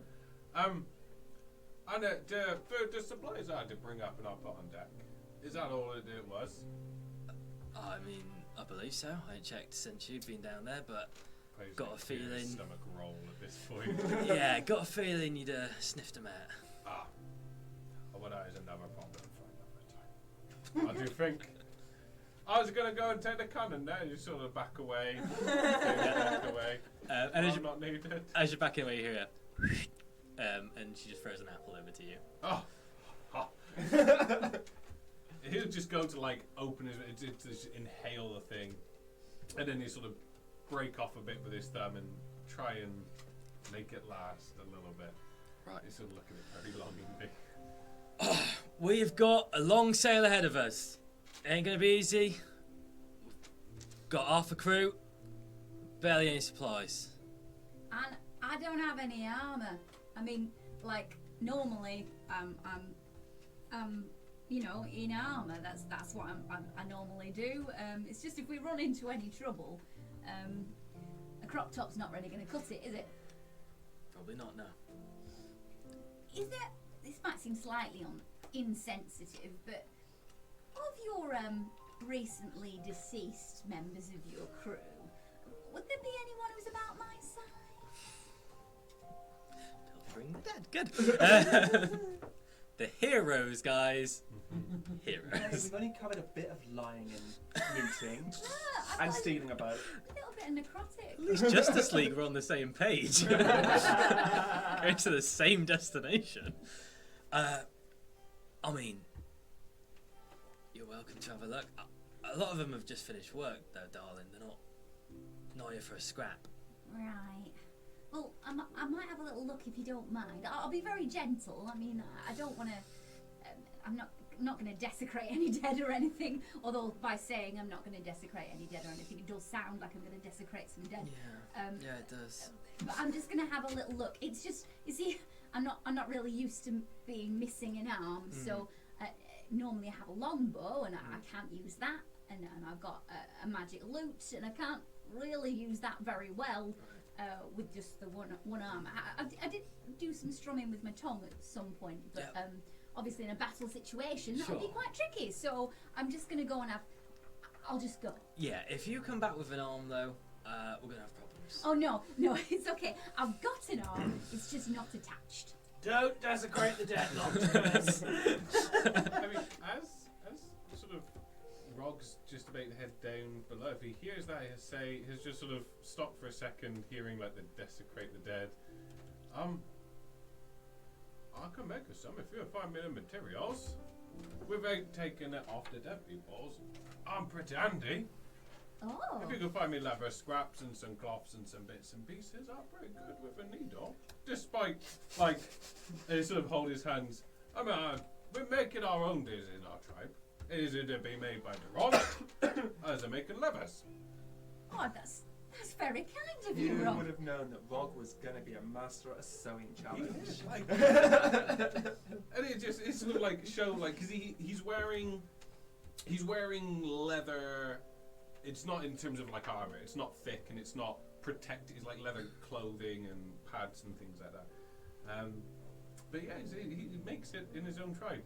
Like you say, I do in the tribe. It is very much if you want it, you make it on your own. We are no vendors and merchants and other things like that. So I'm begging you some. Oh, that's really kind of you, Rob. Thank you. I'll go and have a look. I'll get out. I'm off to go get a cannon. Just sort of stroll back on down below deck. Right. So both of you head down below deck, and you continue sailing out. So unless you guys have anything super pressing. Torin's going to spend, and basically Torin's pretty much going to ignore the rest of the party. Cool. He's going to spend most of his time in prayer. He'll have summoned Hero Mhm. And he'll spend most of his time sort of probably somewhere on the ship with Hero, and he's writing a list. He's praying. He's writing a list. He is trying to remember spells that he was taught when he was trained to be a paladin. But he's so he's just trying to, and he's just writing a list. Okay. Give me a religion check. Oh, a religion check. Yeah. Oh, 19. Something like that. The greatest fumble of And all time. -1, hilariously, a paladin with -1 on religion. 18. Brill. So, yeah, you feel like you haven't really checked in with any of your gods since the whole thing. It's been a while. And you're a little uncomfortable at first. The whole process just seems a bit odd after facing something that, kind of claimed to be a god almost. But you hear this sort of reassuring voice, and you're not sure if it's yours or if it's something very familiar. It's like, I'm always with you, Torin.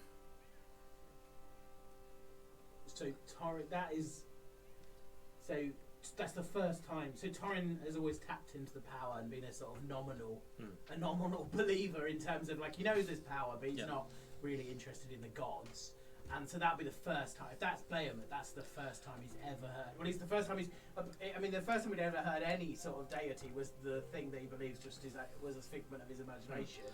So now this will be the first time he feels like he's really heard of. Yeah, so it doesn't feel like you'd imagine Behemoth to feel. Okay. It feels like an empowered you. It feels like the Diddy Darr, the Radiant Torin, basically. Okay. But in the same way that you felt empowered then, almost with Behemoth's light, there's a similar feeling. It's not like it's not a figment of your. Something happened. It really exists.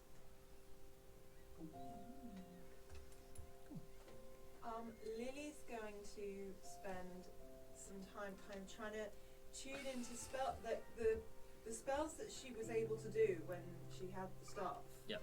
And she's going to try and engage with those, and they're just not going to work. And it's going to really freak her out and kind of just really worry her. But she's also going to spend some time kind of going through the Rolodex of spells and sort of thinking, okay, and basically it's going to kind of rejig her the spells that she's able to immediately get to grips with and cast, but is going to be very anxious about not having her it's not even a staff, but that staff, because it was given to her by Rinrith. And she's going to feel so guilty and bad that this thing that she believed was, it was Rinrith's, and it's this really mighty important thing that she let blow up. And she feels very responsible. Okay. And where are you while you're doing this? Whereabouts on the ship? I almost feel like she's not quite ready to rejoin the group, so she's going to stay up in the crow's nest for a while. If this is not happening over the course, over the course of many days, but she won't be up there the whole time. Yeah, but she'll probably take herself up there quite a lot to kind of get away. So with the repeat casting, the wood around the crow's nest starts sort of just reacting to the druidic energy of Lilli, and just little sprouts start to grow from the wood. It starts just little bits of life, like new shoots, not quite flowers, but buds and almost like little grasses start growing. It becomes almost and little bits of fungi as well. It just becomes a little almost not a full naturey bit, but it's starting to become. Part of her, she's also avoiding Frayne because she's so aware that she doesn't believe she can help her. Yeah. She's just like, well, no, because I blew up my staff, or something blew up my staff, and that means I'm not going to be able to help Frayne, and that really, really cuts her up. So she's hiding a little bit. Oh. best friend squad's really formed. Yeah. We've got lying, hiding, and... I snogged him. I haven't even talked to him. Oh, God.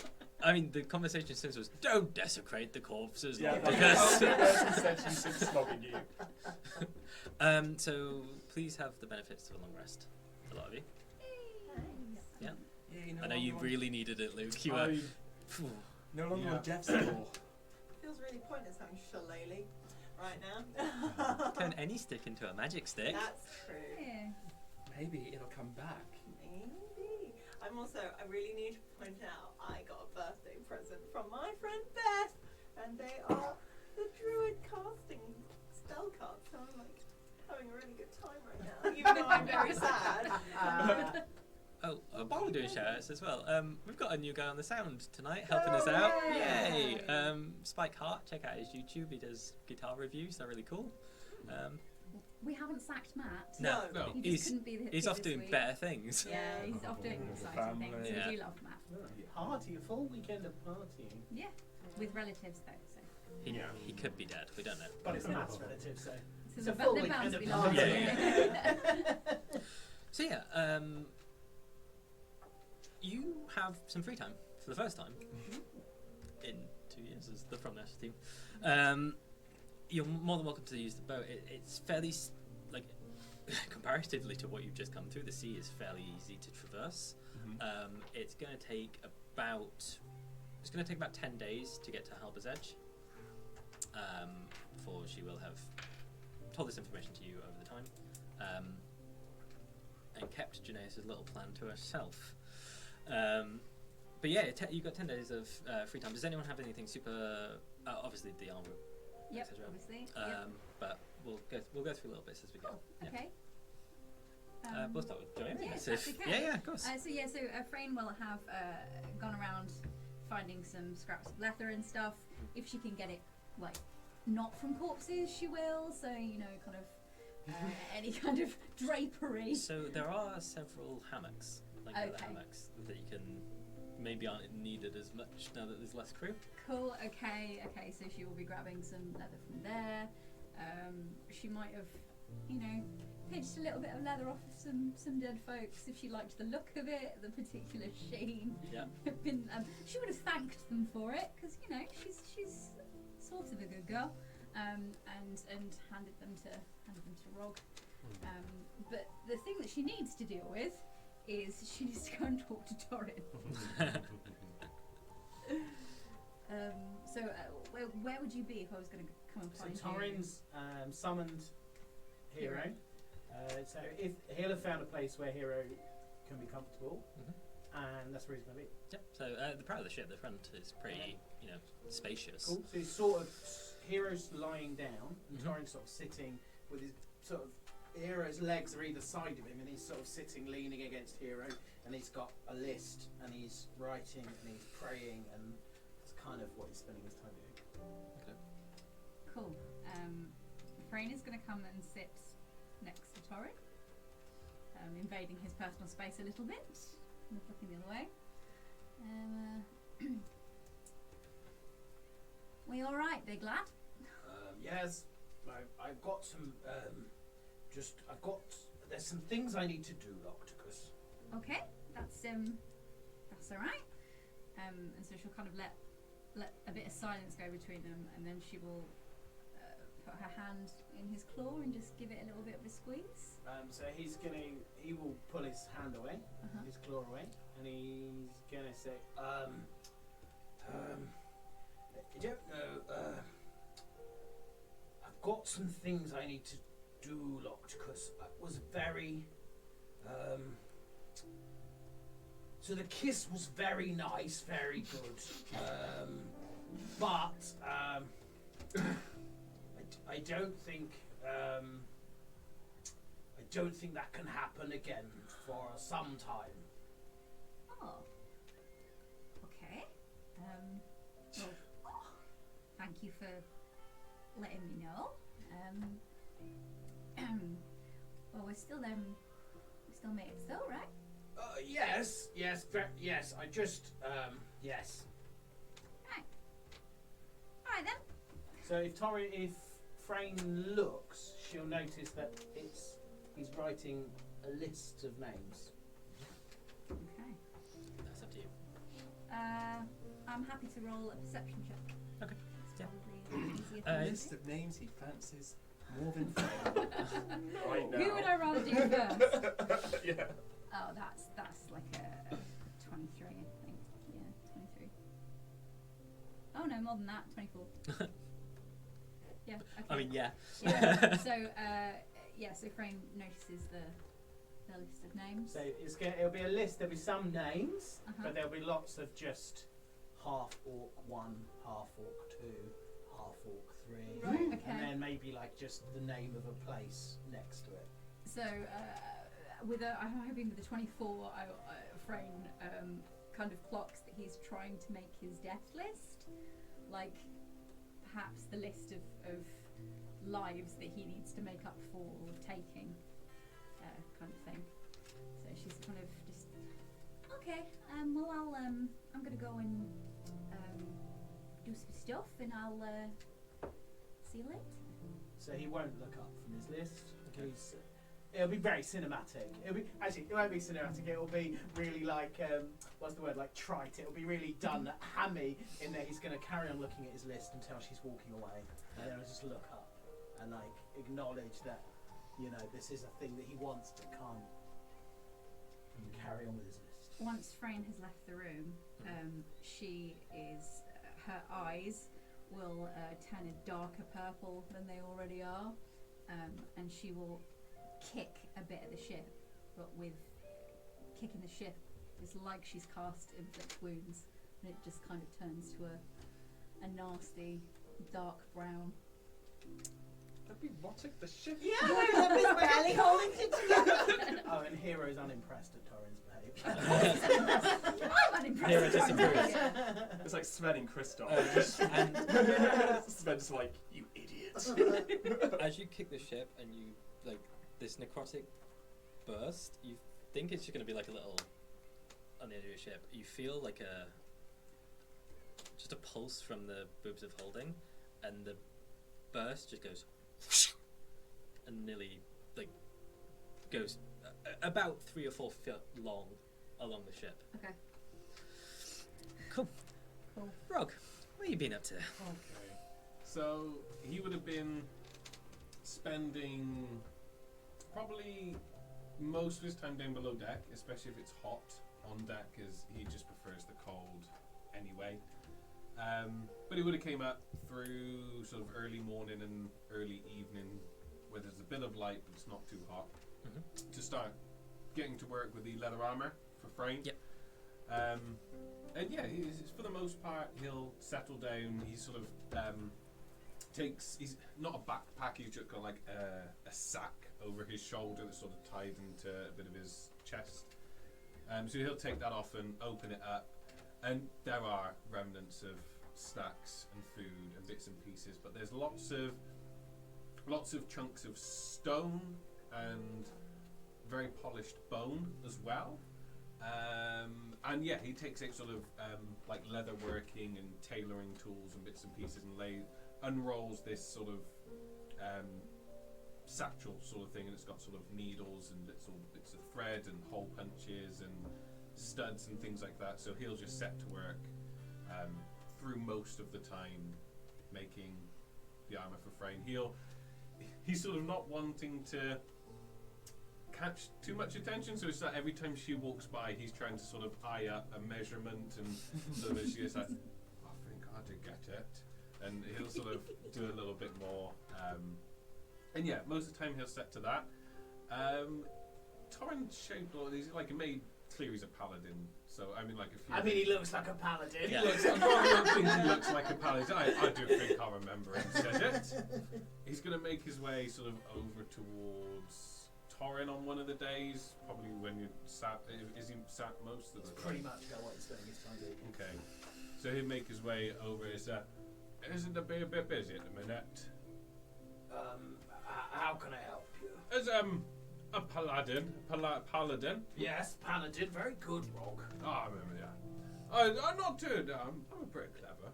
I think sometimes Yes, I'll do butcher common tongue, but I mean, I've seen your handiwork. You're much better at making things than I am, oh, is that okay? Mr. Rogg.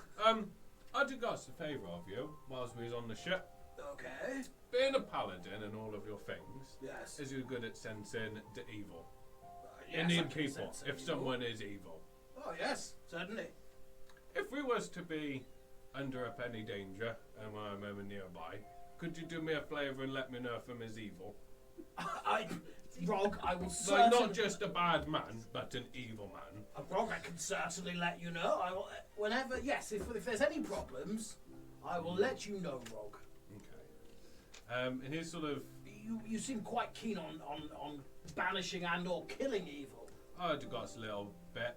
What is it to write him?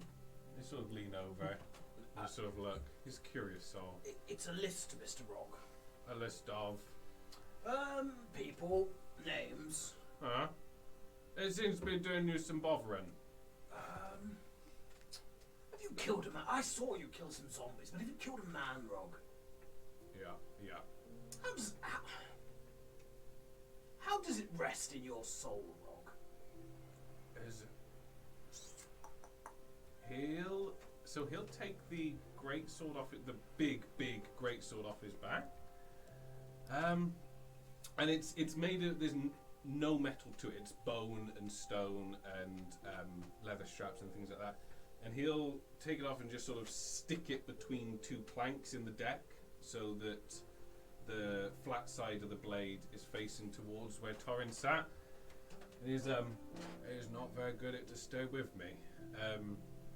And he'll sort of point up and down the blade, and there's hundreds and hundreds and hundreds of tiny black marks all over the blade. It doesn't sit too good with me either. I was always fine with it, Rogg. I only killed people who deserve to die, but maybe I was Rogg. I don't tell many people this, but I came from a place a long way away, the Golden Isle, and well, I was a lord and I lived a lordly life, and when I first travelled here, all of my companions, well over 1,000 Dragonborn, were slain, and I was the only one that survived. And I was found on an island in the far southeast of the Thousand Islands, where I was taken in by a new family of, well, angels, really, Rogg. And they taught me the way of the paladin, and they said my rage was not the way of the paladin, but it's always blessed me, and I wonder if they were right, Rogg. Maybe rage isn't the way. I do think I maybe knowed a bit of what you'd done through. I was parting of a military group, and it was being an honour for my tribe to join up into this group. And it was another. I did do to realise that they may not have been the best group, as we did quite a bit of slaughtering of quite a bit of innocent people.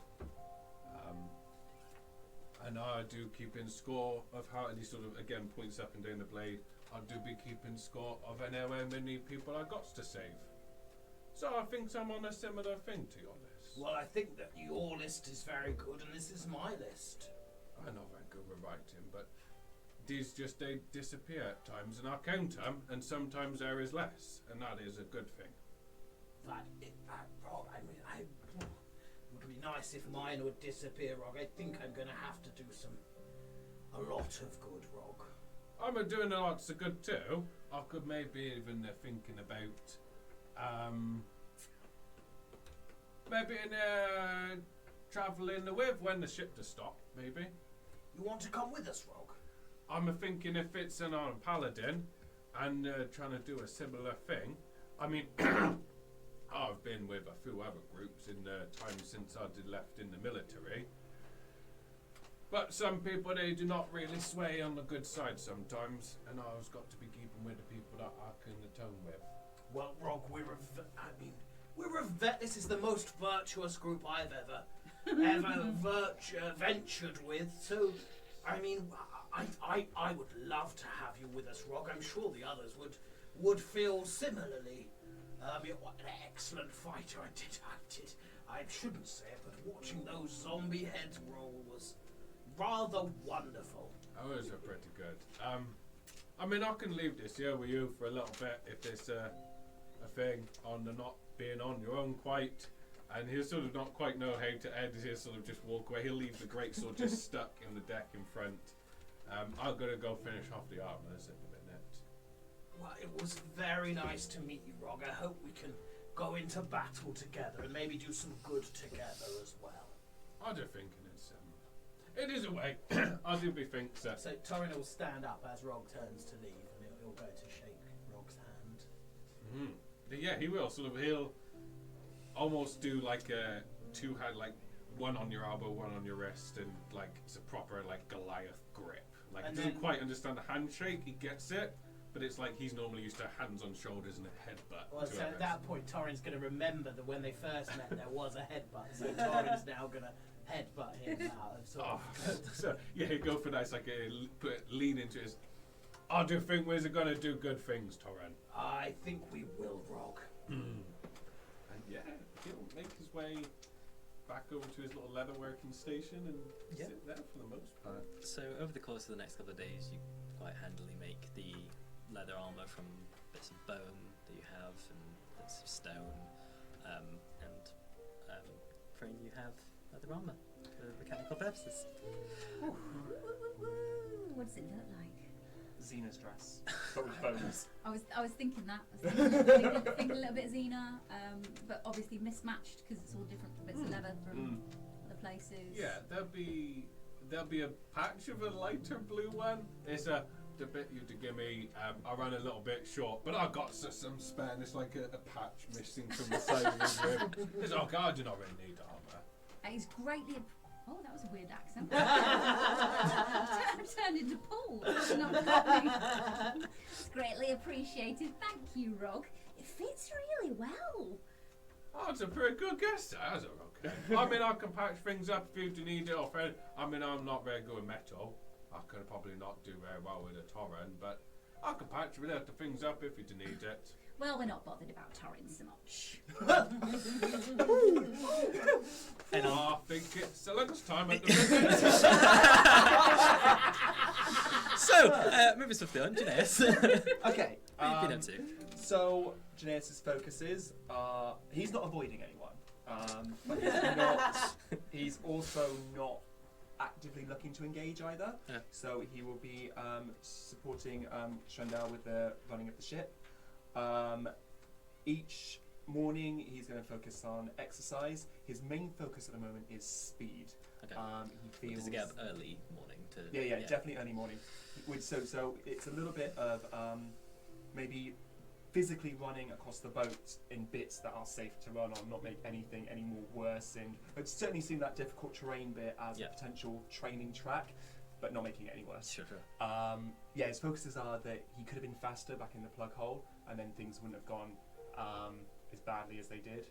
Yeah. And obviously, like in the sea, is a different question to on land. So he's really focusing on being faster on land. However, with his exercise, he also will do some swimming, and whilst he's there, he's going to forage and see if he can just take a net with him and just see how many fish he can pick up whilst he's down there, and just make sure there's more supplies. Well, hope people enjoy fish, but that's what he's getting. He'll also be spending some time, I wouldn't say praying, but he'll certainly be having like conversations in his head with Aratrite. He's asking for Karmases, if she can keep her brother in check, because the last thing we want is a tempest to be dealing with, because the ship will not survive. Yeah. And yeah, that's pretty much it. He's not really looking, as I say, he's not avoiding anybody, but at the same time, I think he's kind of spotting that people are keeping themselves to themselves a bit Yeah. at the moment, so he's taking the opportunity to do some self-work. So in the first couple of mornings that you're on your own, you pretty much have the ship to yourself. It's nice and easy. But by the third day, you have someone watching you, and it's the young swabby that was keeping wary of Torin.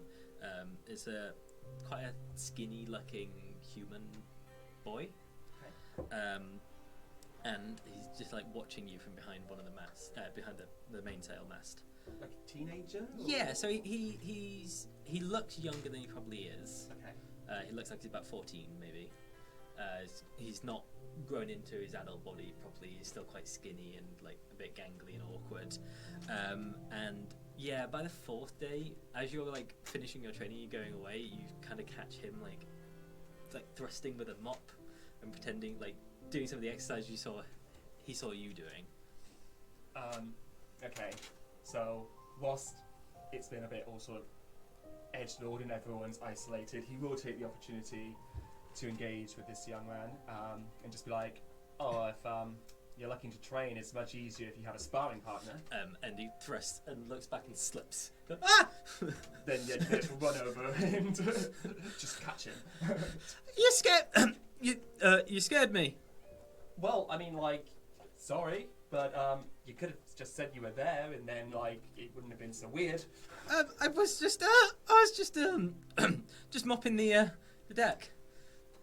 Okay. And just makes a really bad job at there's no water on the mop at all. So, like, the cool thing about the thrust is, if you're in close combat, you can certainly get a lot of damage in. However, if you're further back from a partner, you need more of sort of like an overhead strike kind of thing. So, you know, thrust for close, but if you're further back, then take more of a strike. Right, like this. And he does a pretty haphazard job at bringing like an overarching. Like, no, because that's just really easy to kind of knock back. So definitely go low, and I imagine they're standing quite close because you just picked them up. Yeah, side by side, I imagine, not head to head. If you're coming low and close, then that's going to be much harder for me to deflect. Right. Sparring. Yeah. Okay. With a child. Sounds like a good idea. The child's got a mop. Okay. I have divine weapons of the gods. Child is gonna die. Yeah. So, I mean, I'm assuming you're trying to kill. No. So it's, I mean, the weapons will not be having anything going through. In fact, maybe Geneius won't even be using a trident. He just pick up like a bit of driftwood or broken wood from where Rogg's walked past and broken something, and then he'll just So it's on a level playing field. A mop and a stick. Yeah. And over the next couple of days, you know, he's there in the morning. He starts getting there before you get there.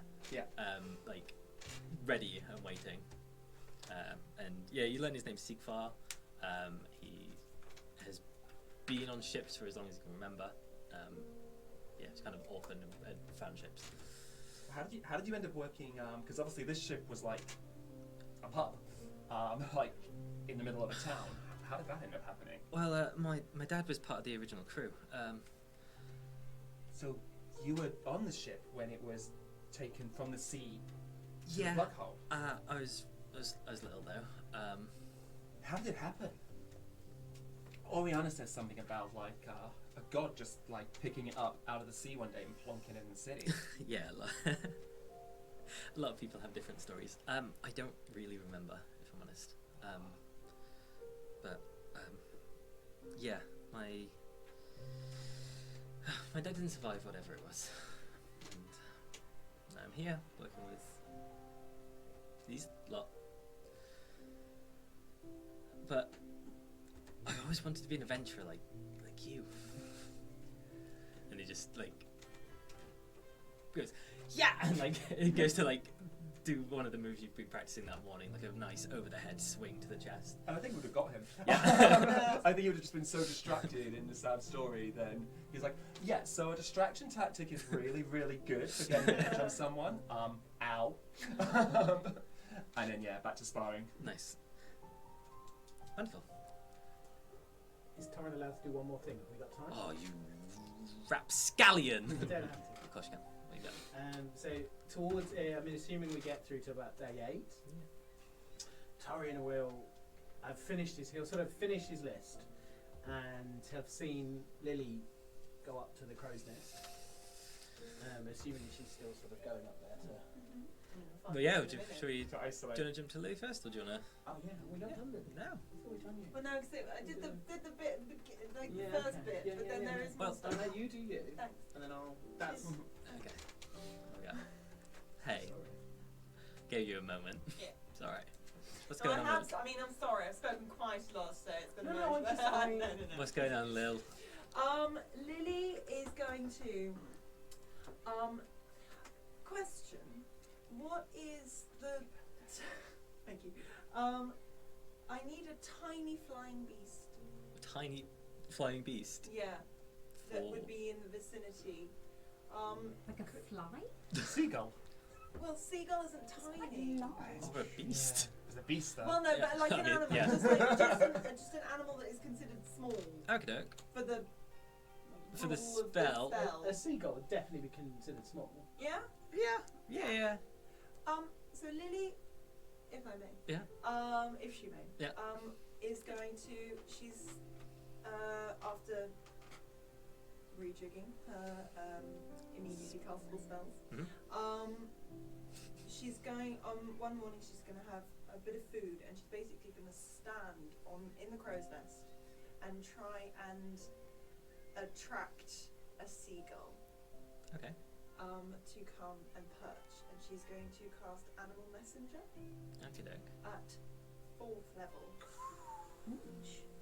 Big boy. Because it needs to last a while, and she wants it to last as long as possible, Okay. so that the messenger can go get to home. Mhm. And it's going to be a sort of she's just going to be stood out, basically kind of the food she knows, she's so aware that the food is scarce, so it's going to be like just like the tiniest bit of bread. Sure. But she's just going to be sort of hands out in her sort of nest now that has grown, and is just going to be whispering a sort of like, I need them to know, I need them to know, I need them to know, I need to know, I need them to know, I need to know, and cast Animal Messenger. Okay. And attract, hopefully, Yep. a seagull or a small bird, and is going to send a message to home. Mhm. And so at 4th, the spell lasts for 24 hours. Per spell level as well. Sorry? Per spell level, higher as well. Yeah, but an additional 48 Oh, hours it's per per spell spell. level. Okay. So hopefully that will be 48 times 2 plus 24. You can 5 do that. days. And she's going to say to the seagull, Dad, Lox is in trouble, the worst trouble. Find him, please. I know you're cross with him and me, but find him, please. Your Lilli. And that's her message. It's the max 25 words. I wondered what you were doing. And yeah. Cool. And hope, and just Yeah. sort of say, like, desperately hope that she has no idea where we are in relation to Miss Gomar. Yeah. But just hopes that that's long enough for the seagull, the bird, to get to home. And it takes off from the perch and just starts gliding out across the sea. West. Yeah. Cool. And yeah, and then that's kind of going to be like her way of like acknowledging, but also just desperately hoping that it's going to be okay. Yeah. And the shoots have started becoming of flowers. It's becoming more and more like almost mossy and overgrown. The crow's nest. It's sort of reacting to your emotional state. And Cinnamon hasn't left your side at all the entire time. Cinnamon. She's going to be chatting to Cinnamon. Nice. Hi, Cinnamon. Won't chat to Frayne. With that though, so after sending that, she's going to make her way down to see Frayne. Yep. And and just find her wherever she is. Mhm. And say, I want to help, and I want to figure out, I hope we can, I don't know if I can. And when Frayne turns to her, you can see that Frayne's been crying. And he says, Torin won't. I kissed him, but now he won't. He doesn't want me, Lil. And she'll just kind of throw her arms around her and give her a massive. This is like, kind of the first time that cry. Frayne has shown any kind of Yeah, vulnerability yeah, around Lilli, because she's like the tough one. And she's just gonna, oh no, it can't be that. Torin is complicated in his own way. Maybe it's just he's dealing with, oh, you kissed. Oh, what was that like? Better than you'd have thought. Almost like someone rolled a nat 20. What does that mean? It was. You don't want the details. No, I don't think I do. But as long as you had fun and it was all like nice. But it wasn't fun, Lil. It was really good. Oh. And she's gonna kind of stroke her back and her arm and her hand and just sort of listen. There's a lot that's been happening, and I think we're all going through quite an emotional period of time. But maybe he just is confused. But I'm not really a relationship expert, I'm afraid. That's all right, Lilli. But I'm here for you, and always will be. And I'm sorry I've not been talking. It's just I'm worried about Locks, but it'll be okay. But now we've got to focus on getting to Corellan's Wood and getting your arm sorted. And I want to see what we can do. Okay. And she kind of wipes her face. I think it'll be a great idea if I get just a little bit fucking drunk. Oh, I don't know if that's the best way. He's just gonna stride past her Frayne, in search of alcohol. And she's gonna run after her like, oh, make sure you drink water in between. Oh, and she's just gonna like be fretfully following after Frayne and try and look after her. What was it that you wanted to do? Well, so Torin's obviously been writing his notes, but also watching the goings on. Yeah. So if he now thinks Lilli and Frayne have reconnected, he's not going to be worried about Lilli's emotional state. Cool. But so yeah, once he's the thing is, I think so. He will be thinking about the kiss, and every so often he's pushing it out of his mind. And so once he's sort of 8 days in, he'll sort of stand up, he'll sort of roll his shoulders, and as he does, wings come out from his back, and they must be like a 30-foot wingspan. I'd say something like that. So he's a big guy. But if you'll let me, they're not dragony. They're angelic. They're like they're like white feathers. Okay, sure. Yeah. Sort of with golden flecks. So he'll just sort of flex, and then he'll fly off the ship, and he will spend an hour beyond the horizon, just flying and. Cool. Give me a perception check. Ooh, 15. Nice. Plus 1, 16. So on the morning of the 8th day, the weather has been pretty calm, but it just starts spittering a little bit. It just becomes, it's not too crazy. It just starts coming down. And you take off to the sky, and it actually feels quite nice as you're flying through. And it starts coming down a little bit heavier, and you see some islands in the distance. You spend your hour flying around, looking, and the rain really starts to sort of come down. And one of the islands,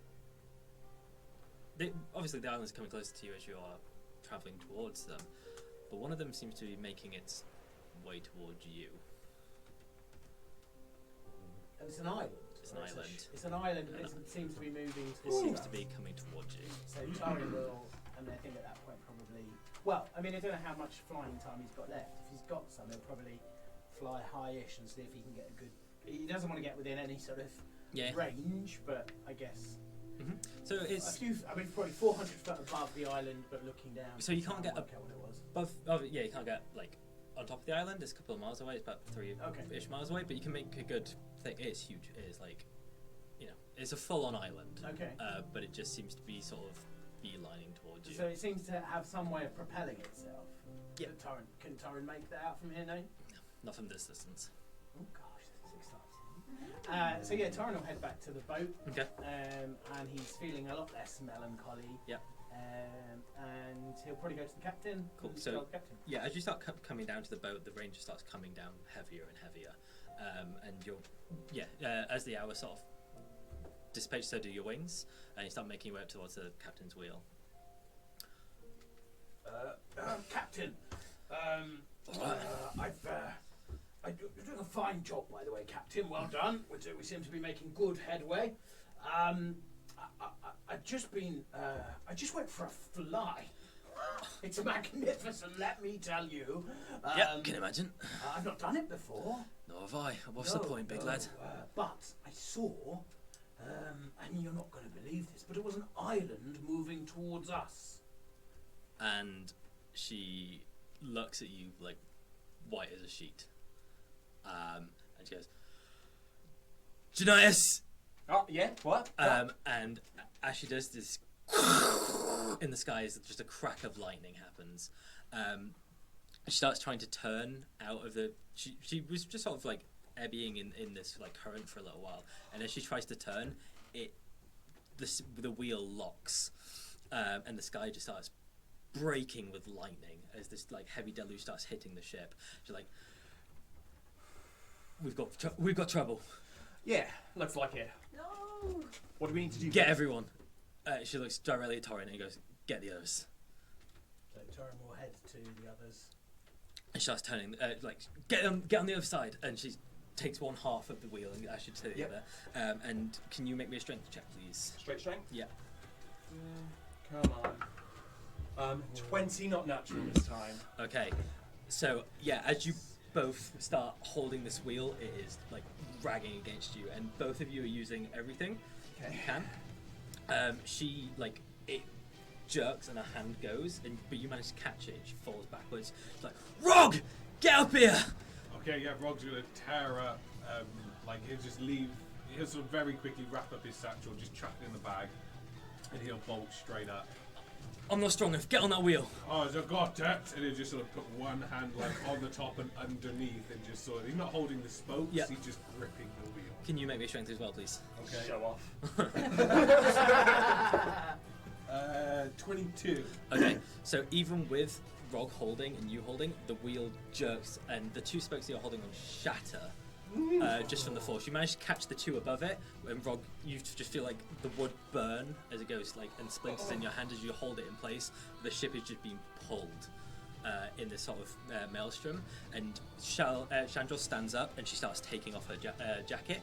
She has like chainmail underneath and she just throws it overboard. Like, any metal, get it off now! Oh. No! Oh. I mean, Yeah, but she like, and she grabs her pistols out and she's like, Oh damn. Okay. I mean, so take the normal greatsword that is metal. Yeah. And he'll sort of really bear down and hold onto the wheel as best he can. Mm-hmm. And he'll just sort of stab through the spokes on the wheel and into some wood behind. So just he, to lock it. Like yeah, to lock it and get rid of his greatsword. Okay. With that, you just feel like it sticks. It goes and just hits the greatsword. You say get rid of like Now.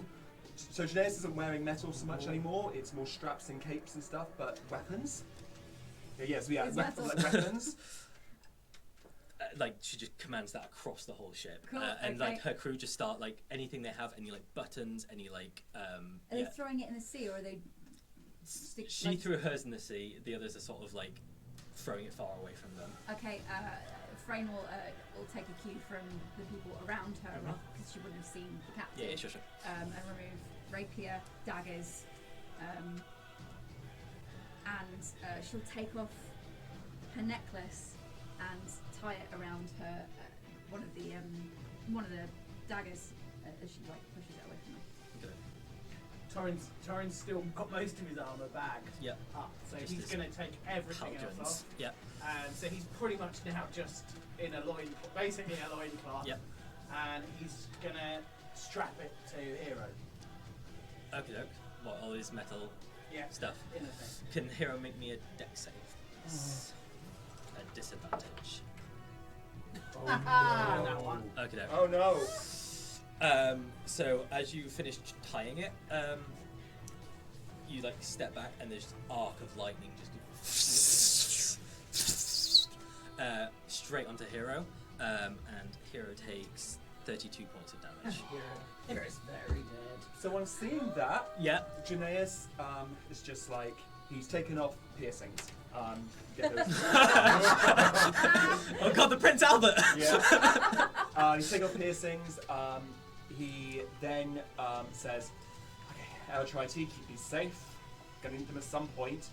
Throws the trident into the sea and the shield into the sea as well. Oh. Then he takes off his crown, his diadem, which is his like princely nobility, and goes into the sea as well. Fuck. Torin's really annoyed with Hero. I'm annoyed you've interrupted my.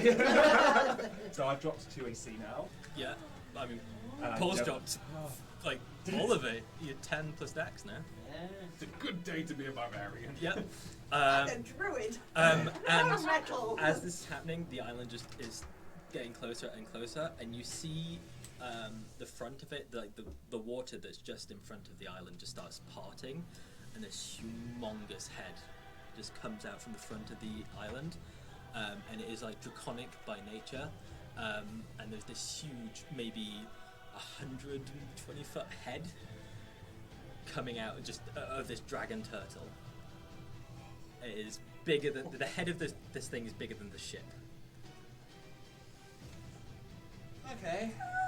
The island itself is humongous, and it just like crackles with electricity. Its breath and its eyes, and you just feel the boat just like nearly capsizes. It just starts bringing all this water out as its head comes up, and it just exhales this like almost mist, and the mist starts to take form on the deck of these like almost like lightning elementals. And can we roll the damn dice, please? Woo! Damn. Oh, I don't have advantage, so I threw the trident into the sea. Okay.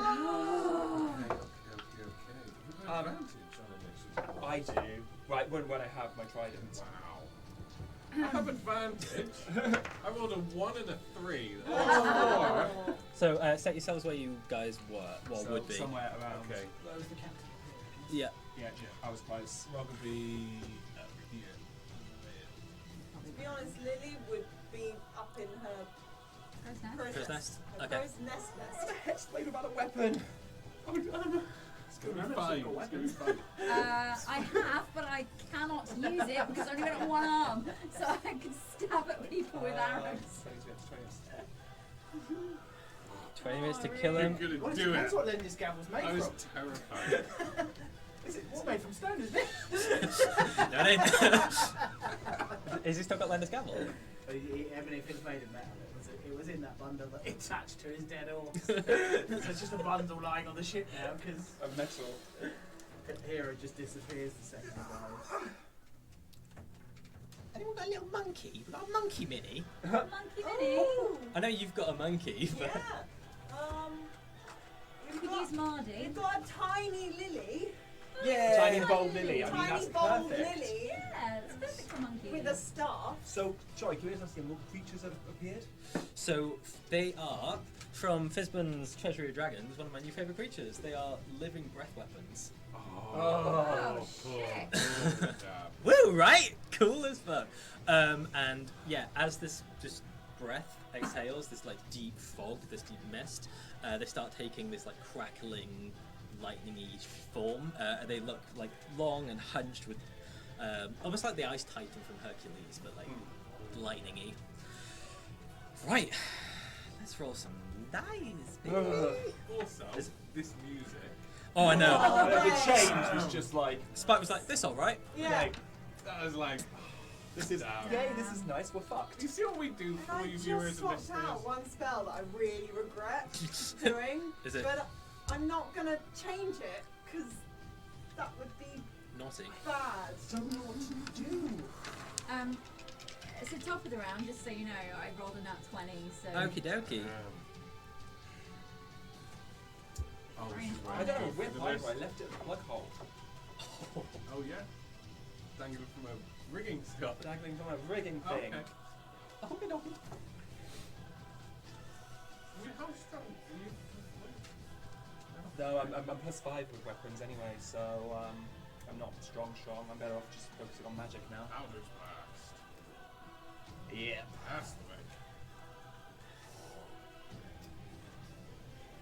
But I can't use a Divine Smite on Eldritch Blast. Right, Well, so what was that shield made of that you got from the fella in the shop? metal. You can't have wooden shields. I just- Yeah, if we go from a blacksmith.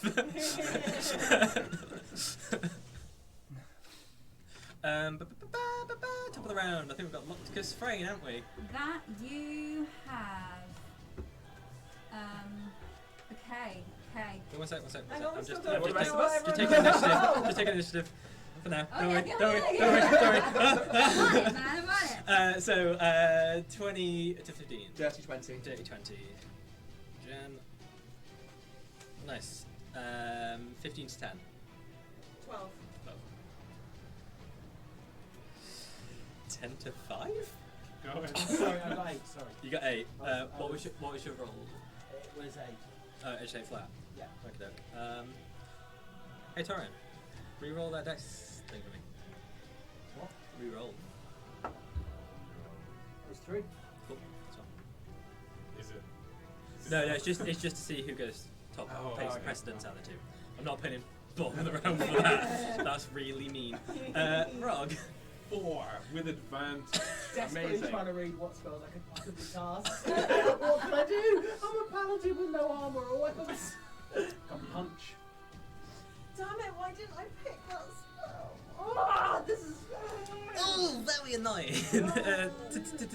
Top of the round, baby. Top of the round. So, first things first, as the top of the round come, so like preceding round, Chandra shouts to the ship and says, "Look, we aren't fighting that. We are repelling, and we're staying alive, okay?"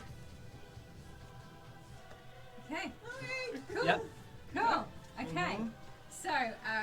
So, for the Right. podcast listeners, there are 5 of the buggers on the pitch.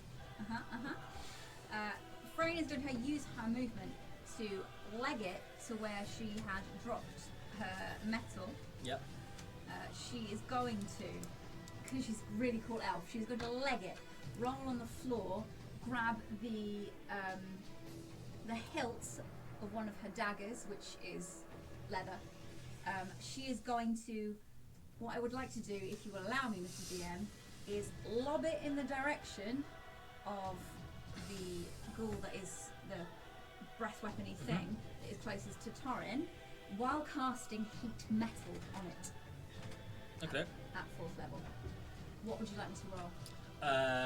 Roll to hit, Okay. first and foremost. So that would be an 18 to hit. I think that hits. Yeah, Mhm. should be. Okay, cool. Yes, it is. And then I need to do my heat metal shit. Okay, which means I need to... Oh yeah, if I hit it, Any creature in physical contact with the object takes fire damage when I cast the spell. So I'm casting it 4th level, which makes it 4d8. 1, 2, 3. Can someone pass me a d8?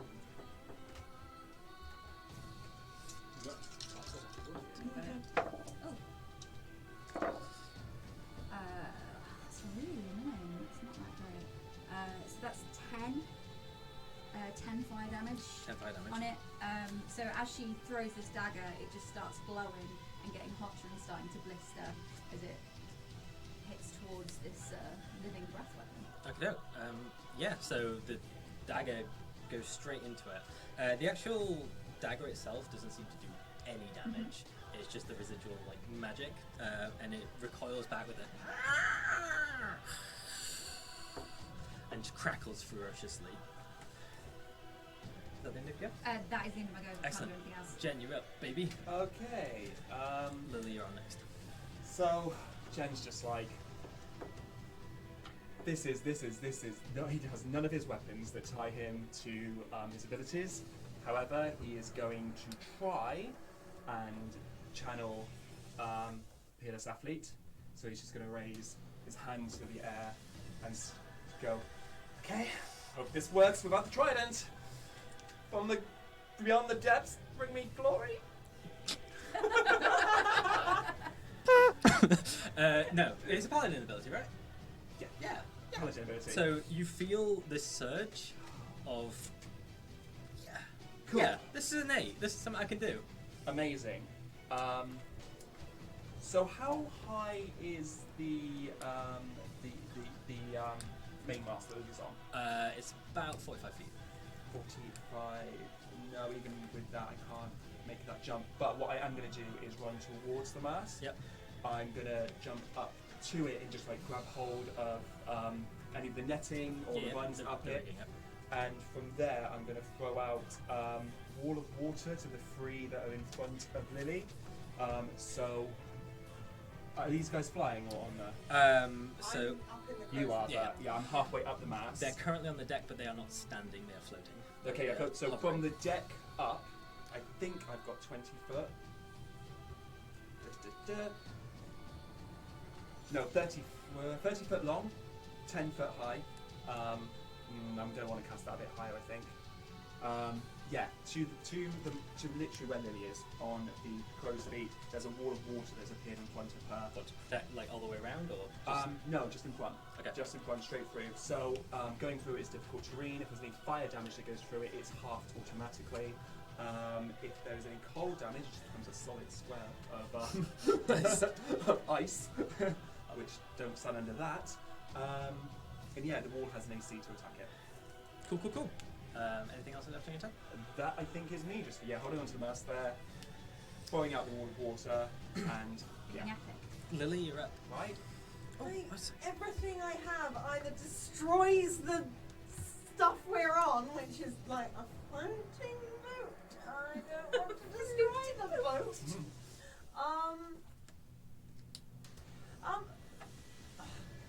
Does wood count as plant? I mean, the plants in your thing would. Yeah, but they're in the wrong place. And I've now got a wall of water in front of me. Let's make the flowers grow. Okay, she is going to have looked out of her crow's nest at the 3 sort of below her. Yep. And kind of in the one directly in front of her, but she's going to cast confusion upon the 3. It's a 10-foot radius sphere, so it should get. It should get all 3. Of them. And basically, she's going to throw out a hand and almost like hold on to the plant growth that's kind of come out of the nest around her. So she doesn't have her staff anymore, but she's kind of got this sort of circle of plant around her. So she's kind of going to be trying to use that to help her harness her magic. Okay. But she's basically going to mutter a really confusing maths question at them. Like, if 18 equals x and 9 minus 2 is y, what is p? And What did Jane leave the shop with? So she's casting confusion, and they need to succeed a wisdom saving throw, please. Okie doke. Wisdom. Yes. 3. See how wisdomous these little breathy boys are. Oh, breathy boys. Ratty men. Breathy boys. Breathy boys. Oh, Breathy boy. sounds like Grinder. Not a one of them pass by the looks of things. 15, yeah. Yep. Cracking. So we'll find out what they do when they do it. So an effective target can't take reactions and must roll a d10 at the start of each of its turn to determine a behaviour for that turn. I love confusion. Let's go. I think we're going to nice. start singing operetta after this. HMS Pinafore. Right. So, from the captain's, from the wheel, Chandral stands up 1 foot on the bow above, and then points her pistols at the living breath weapon closest to Torin, and just says, "Get down!" Fire yourself 2 flintlocks at the one closest to Torin. Everyone's trying to save Torin. Torin's Stop Torin. butt naked. He's butt naked. Pretty much. Yeah. What was a loincloth? There Yeah, was a loincloth. That loincloth. was for... Loincloth's got front, love. He's butt naked. Oh, yeah. Hey. Also, it's just a bit of cloth. Any What a movement. windy boat.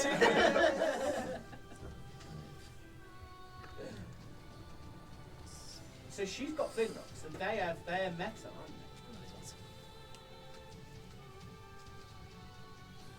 Deliberately not. No, though. that's cool. Like, Yeah. I mean, Your idea? if you've encountered something like this before, you'd probably never use metal weapons again, would you? No. So as they fire off, the actual bullet itself splits and bursts, and just like a lick of flame like hits the thing as it gets closer, and the second one just shoots this like dart of ice out, and they seem to have some kind of elemental thing going on with them. Nice. Hey.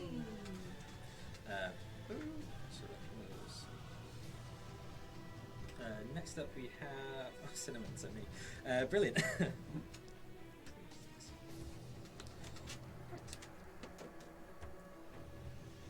I did have stats for them all. I've just completely scuppered myself. Torin's sitting there furious that he has no weapons now, but somehow the captain has pistols. No, I was only asking because I thought maybe I could, if she's got a bit of metal, Torin would risk it. Do a thing, yeah. I mean- Risk it. Torin doesn't know if they're metal. Okay. Yep. We did see what happened to Hero though. Yep. That was Yep, we did. we did. Yeah, but Torin's very disappointed. Hero's fault. So Cinnamon is up top with Lilli, but has got rid of his sword and its flintlock pistol. And just starts looking around for things to throw. There doesn't seem to be anything in the crow's nest. Just like.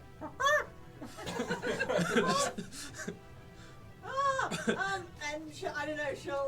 How much growth has the nest It's undergone? mossy and a little bit like they're starting to grow like creeping vines, but not like there's no tree or anything I like mean, that. she'll dig into a pocket and like hand it. She's probably got a rock in one and a carrot in the other. Cool. So hold for that for its next Yeah. turn. Right. Next, we have the 3 breath weapons that are under the confusion spell. So I have to roll some bits and bobs, A don't I? D10, please. Each. Yes, a D10 each. Beautiful.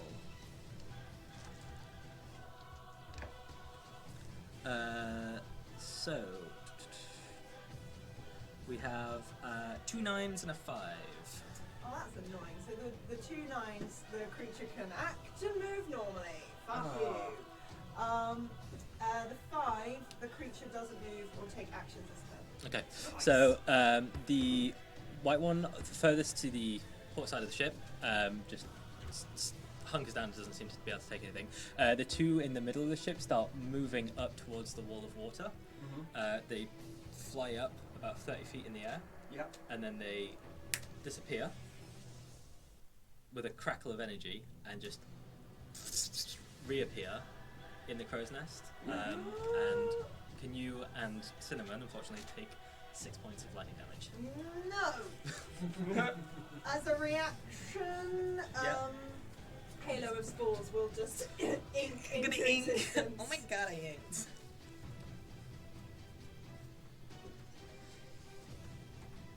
Oh, I've been nervously twiddling my pencil Right. and it had now very long. Okay, so the first one is going to take a hit at you. Oh, Lilli or Pal. Sorry? The first one is going to take its hit at you. Oh, sorry. Oh, Christ. Yeah, that's okay, a bonus great. action, I'm afraid. Yay. I just stabbed myself with a pen. So that is 19 to hit.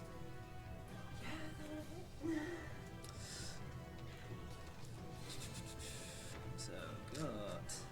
Connor's made a real mess. This is why you don't have multiple dice. How do you guys find anything?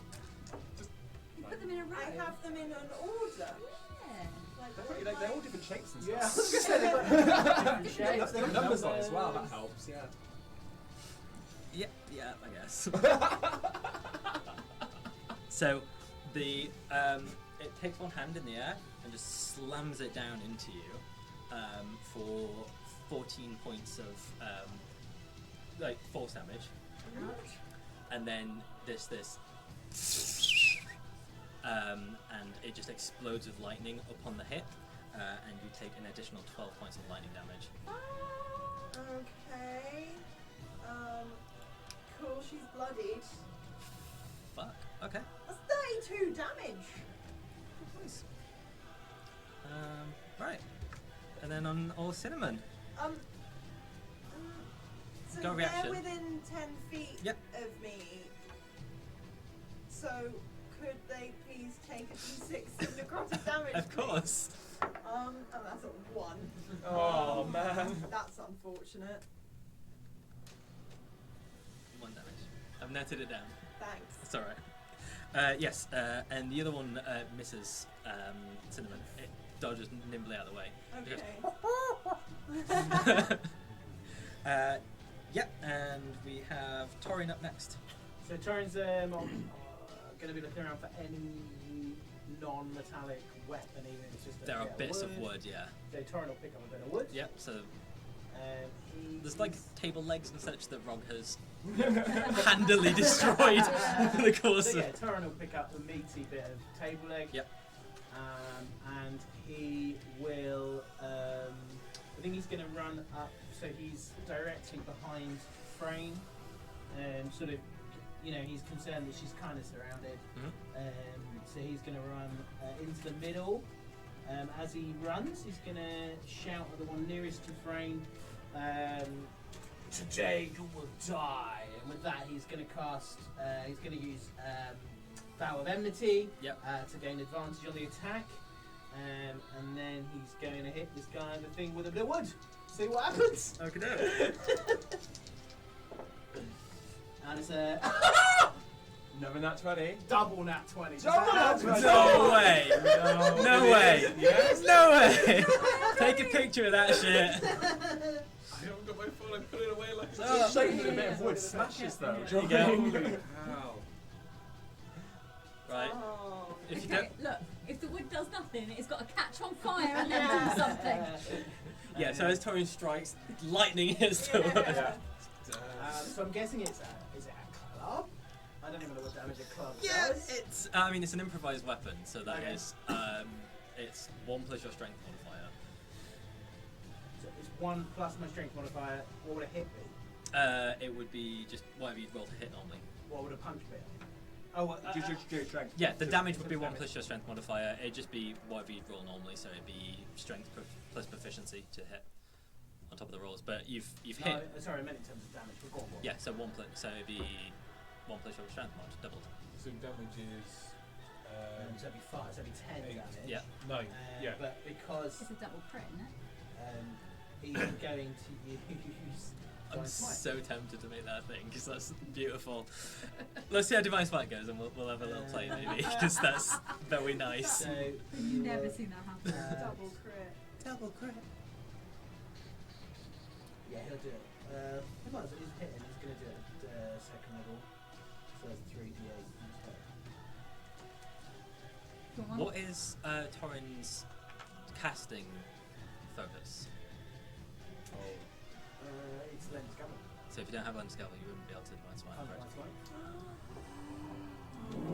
Oh. But for the double crit, I will allow it this time. So again, you feel that I'm with you, and standing where you were, like just outlining you is Lendis Gavel and this like radiant version of yourself, and the wood itself just sort of takes the form of it just for this one hit, baby. It's alright. Double crit more often, guys. I'll be nice. It wasn't very, what was it? An extra 10 damage. Okay, so 20 points. Yeah. Cool. So as you hit the wood, you were worried that like it just wasn't going to do anything, and for the most part it didn't. But as this divine entity surrounded it, all of the damage went through. So that's 20 points of damage to that guy. Do you not roll double your Divine Smite? Yes, you do. Yeah. I'll do that. Roll Do again. it again. It's Yeah, just all max. dice No, it's roll. just max damage. Double Max all damage. dice roll. Oh, it's max damage. Yeah, Oh. and roll. Oh, yeah. So And a roll. 3, so 8, 16, that's 24 Plus plus the roll. Plus your the roll. 10. Yeah. Yeah. So That's 34. 34. Plus the yeah. 10 for the hit. So 44. 44. 44. Baby, there we go. With a bit of wood. Yeah. In a loincloth. Barbarian, baby. And which one was it? Sorry, Paul. Is this one here? This one here, cool. So yeah, it just smacks. It just dissipates for a second, and it starts to become more corporeal. It is bloodied, like without having blood, it is bloodied. Rogg, you're So, up. we're trying to go for a Oh, you go again? Yeah, push you off. Yeah. Double crit. Double crit. Double crit. Double crit. that would be. What do I add as the So modifier? just Lens Gavel, same Yeah, per to hit. hit. It's just strength plus proficiency. Okay, so yes, that's 7 and to 16, so it's a 23 to Yep, it hits. But as 5 it, then so as it's just wood, it just goes straight through. does nothing. Does absolutely nothing to them. If you'd like to double crit, you can buy your critted dice. Man, I've rolled that 3 times. That's 4 a- times today, that's 3 20. That's your lucky dice, baby. Rogg, you're up. I think for what might be the last turn of this episode. Yeah. Before we take a little break as well. Yeah. Oh man. He's going to put his hand on the greatsword. He's going to eye up these creatures. I get like, can he do like a religion? He's almost just going to like ask it if it's okay. So he'll just sort of close it. He put his hand to it. He's evil, and he just sort of do a. Can you do a Give me a religion. Different. Just sort of see if he gets this. 0. Oh no, it's 8. Does it though? So You're not okay, so he just shrugs off and sort of cracks his knuckles, hops over the edge of this, and just runs straight towards the thing in front of him. And he's gonna go to grapple him actually as one of his attacks. Okay, no. So opposed strength checks, I guess. Yeah, go Rogg. Which is Weirdly, not no one- 20. Yes. Grab this thing by the Come neck. on, the beefy boys don't need weapons. I am so sorry, but it's immune to grapple. Is it? Oh well, he'd just go around with a punch for his other attack. Whoa. I was I'm sort of so hoping mean. someone had failed to That's write that in the fine. rules. I sort of a grapple is such an sort of odd choice. Yeah. The Someone DM's just missed it. Someone just thought, I forgot to write. So it. yeah, he'll go like lined up for the neck to grab, and then he'll just sort of pull back, and then he'll do a reckless attack and just take a full swing punch, like just a wild like haymaker What, into with the his- side of this creature. These other swords. Oh no, the other sword's stuck in the wood. The big great sword he's not touching. Oh shit, No, Rogg. I know. Cool. You can't. For unknown reasons, you'll all have to wait like 2 weeks to find out. So yeah, he's just gonna swing a reckless attack. Can I power it? It's a melee weapon attack. This. We're gonna power attack Yeah. punch. Cool. Okay. So I'm gonna only +4 to hit. Probably not. That's 13 to hit. No. I'm afraid. No. See, it is just a wild, like, furious punch, and he just misses this. That was thing with completely. advantage as well. Yeah, that was with advantage. Do you Yeah. not still have bless? Do you know what? I do. Do you have bless? What is bless? That was No, days. no, That was no, 8 days ago. It was like it was 2.5 weeks ago. because I was like, maybe I should have preempted the grapple. Maybe I'll allow that one to hit. Okay. That punch okay. can hit. Okay. Okay, so we have one. And that's plus when I strength. grapple. Yeah. He is lovely. He is. So one for the 1 damage plus his strength mod, which is 5. So 6, and then it's a power attack, so it's an extra +10, so 16 on a punch. Okay. So you've just seen Torin just like it looked like it was going to go through, and much like your grapple, you're not sure this is going to hit, and you feel something as you go towards to hitting. You just go. And the air from your lips just starts to freeze a little bit, and you just feel very connected to your sword, and the just ice starts spreading from the edge of your fist up your arm as it just clatters it around the side of the face. Shattering the ice off as well. As it hits. Yeah, and it just. And that's how we're going to end the episode, Wow. Jeez, man. Who else is spending this week rolling up new characters? guys. Me. I changed all of the wrong spells. Oh boy, if only we had a I'm a staff. Hexadin paladin. Hey, I'm Why you tied have to an my arm? weapons. do you know what would be nice? What? If that arm did something that maybe, Oh, that would've been damaged so and helpful. healed. You've got a wooden stick. I've got a wooden stick.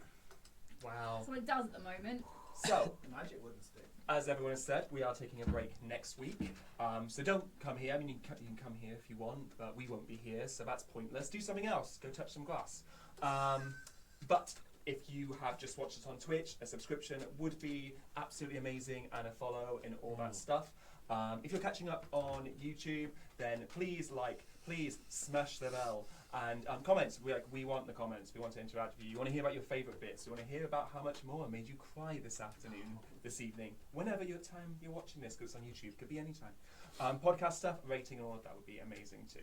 But until then, why not go out into the world, touch the glass, and roll the damn dice. Frayne does some shouting, Rogg pulls some ropes, Torin's shooting's impressive.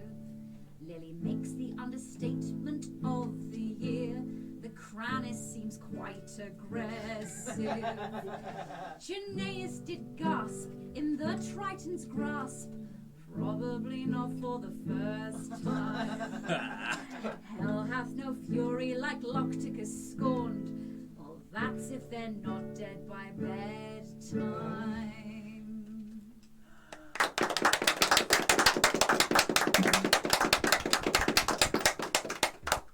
Bye guys. Bye. See you in 2 weeks.